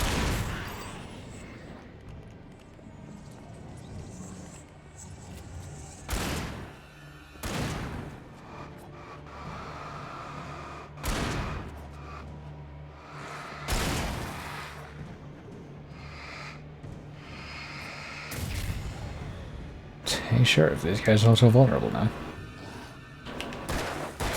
Fine, I guess I will help out. Just a little bit.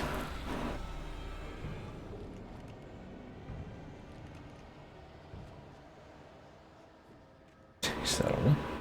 Okay, it's open. Let's go, Wake.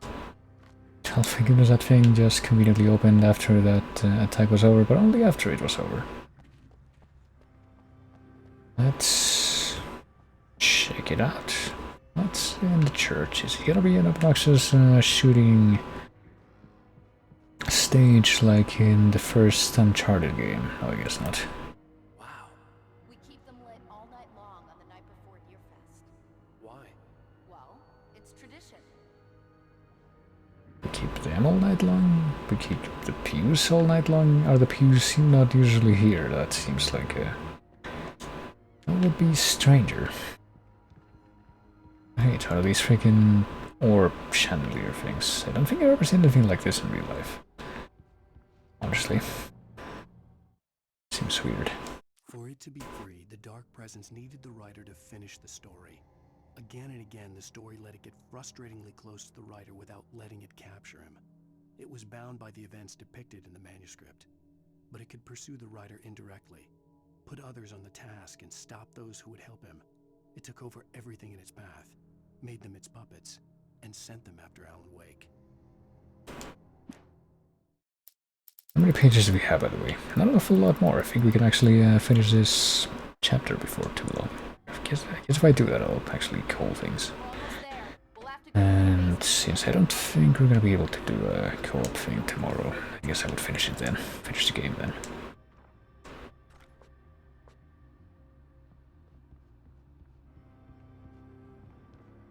I don't know, maybe the Dark Presence wants to, like, actually kill Alan Wake and then take over his corpse, and maybe it can just use his corpse as a puppet to finish the manuscript however it wants. I don't know if that would work.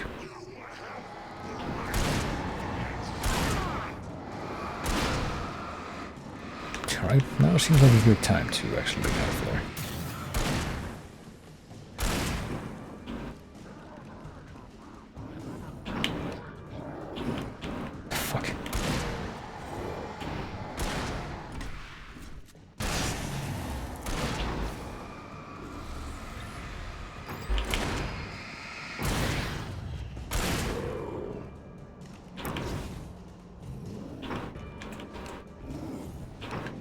It does seem a little bit strange that all of a sudden I'm apparently completely unable to stun the big guys with that thing, the flashlight. Even after their shield has already been eaten through, but oh well.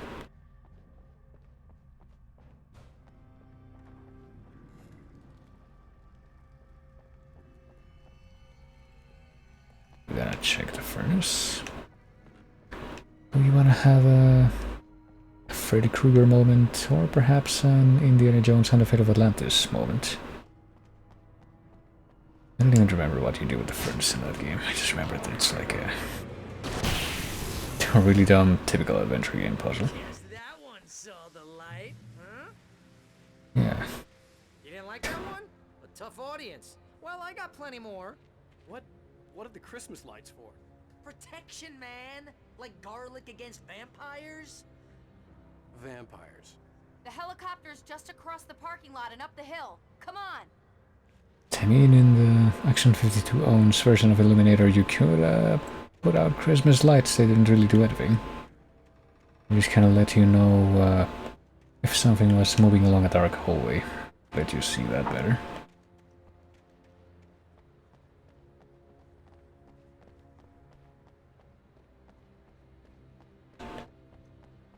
Oh dear. wearing a chain of Christmas lights around yourself probably isn't gonna actually do anything. Even if you're fighting vampires or some kind of creature which is similarly attributed with an arbitrary weakness to the light. Favorite place in the entire world. See this headlamp? It's like a superpower. I can just look at one of those things and they die. It's my flaming eye of Mordor. I wish Mordor. Hey, I want a headlamp. I mean, Bastard. I have no idea what the...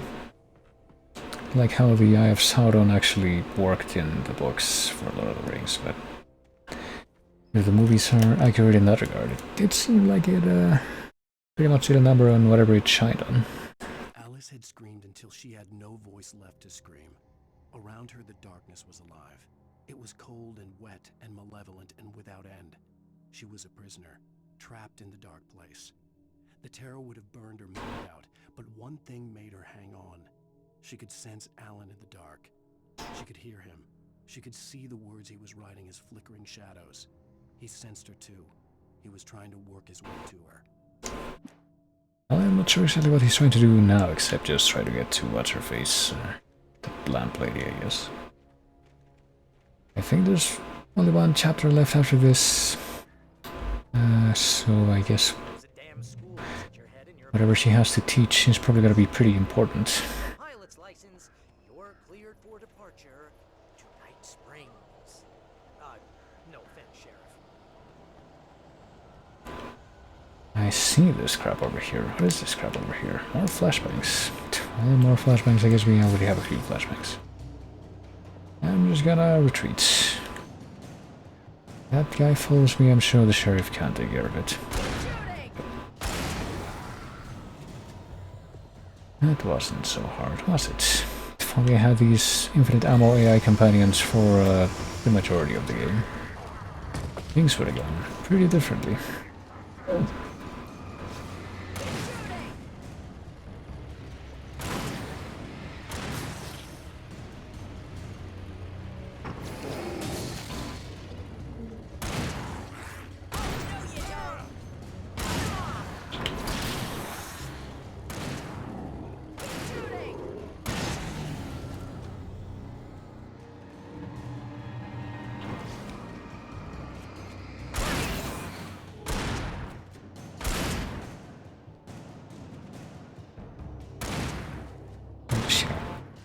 Hold her steady while this guy just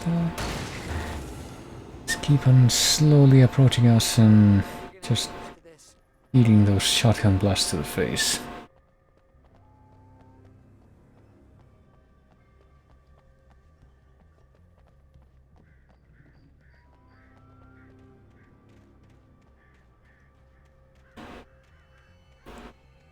Hey, are we at the helicopter base yet? Are we gonna grab it from the... I'll need a while to prep for takeoff. Don't take too long. I want to get out of here. I guess the fire department is allowed. It's the people who are allowed to have helicopters, but apparently nowhere else in town. At least it makes some sense.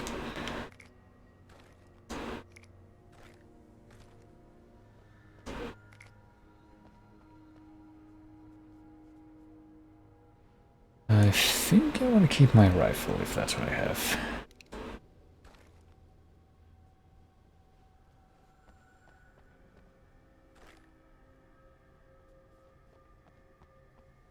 I am a little nonplussed by the fact that there's so many of these explosive tanks around here. Pretty much tells me that there's probably a bit of a specific expectation that I'm gonna have. Well, not only the explosive stuff, but also just all of these things, all these, you know, convenient resources that are scattered across here.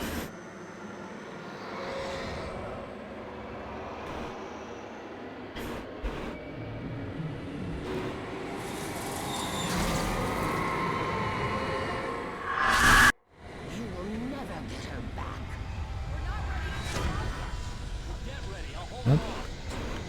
Well, I'll turn this on and hopefully that will be, that'll do something.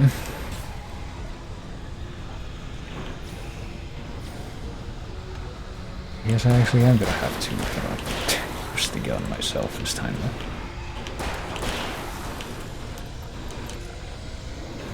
Like 1 second, okay. I need a little bit of time to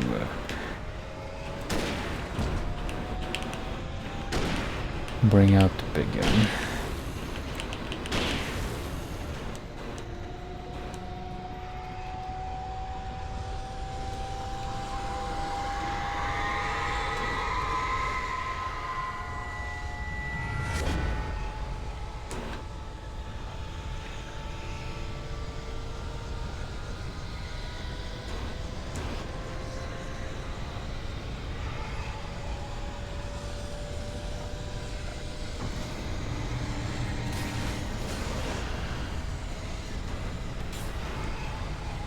Just give me like 2 seconds, right? I just need to pick up a couple things here.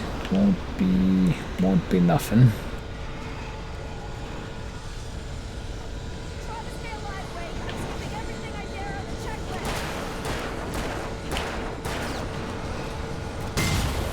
Yeah, there you go.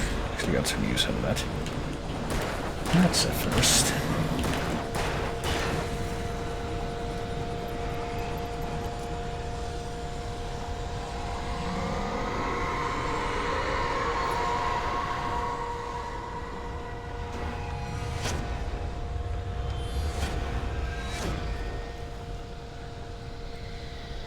I kind of wonder if those things, it's even possible for them to hit you at all.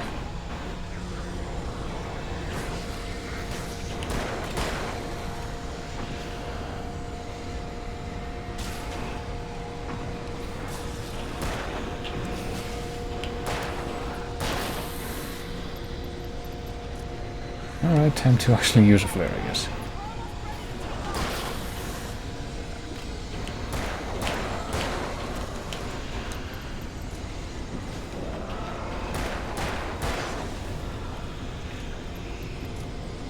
That's probably enough.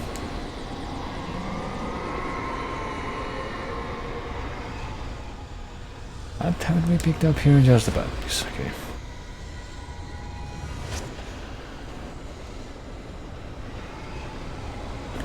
Just gonna go ahead and turn these things back on.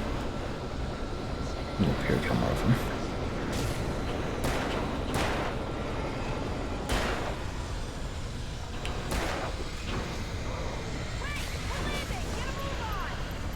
Alright, there we go. Oh, hold on. I need to pick up these flashbacks. Can't believe that I forgot about them.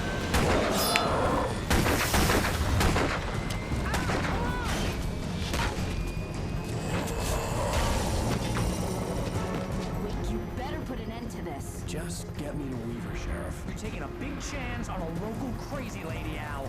I hope you're right about her, or we can kiss this town goodbye.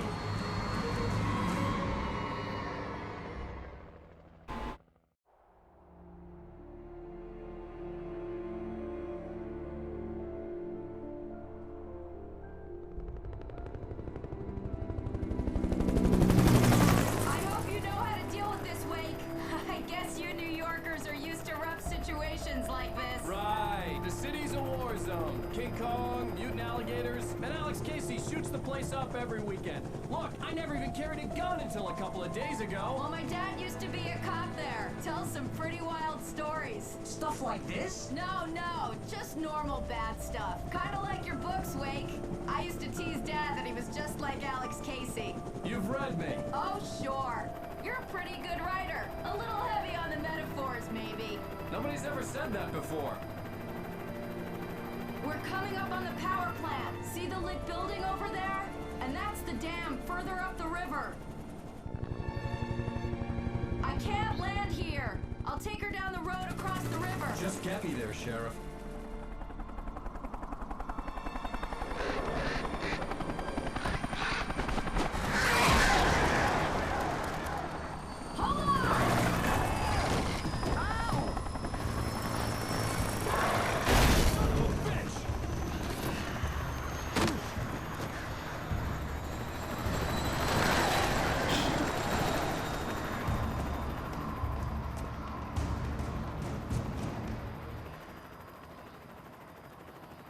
Alright. I mean, if the darkness wanted to do that to begin with. It seems kind of weird that it waited this long to do so.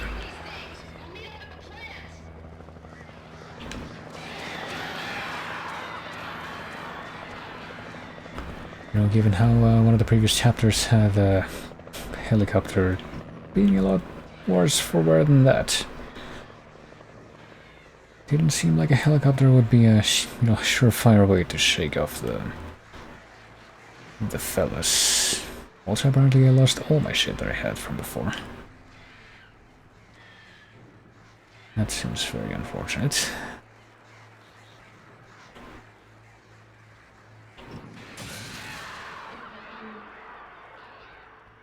At least I technically don't have the weakest flashlight right now, but still. Oh, there we go. Got a gun. Got at least a couple batteries to start out with. Even if the flashlight that I have is not as strong as the one that I had before. And I lost all my flare gun stuff too. I had to do something about the chain for the door to open. Chain. Oh, here's the chain. Well, apparently at least the chain is being...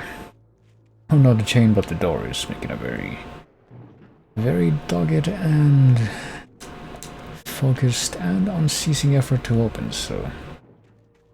as long as we deal with the chain, I'm sure the door will not fail to take care of anything else that might be required, but first we do need to deal with the chain. How do we do that? Do we just shoot it? I mean... we can try. It's probably why the... yeah. Probably why we have an infinite supply of ammo in that building over there. Fuck. Fuck.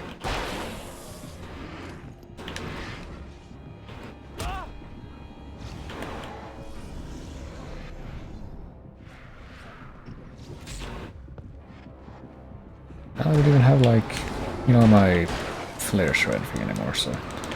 only so much I can do about this.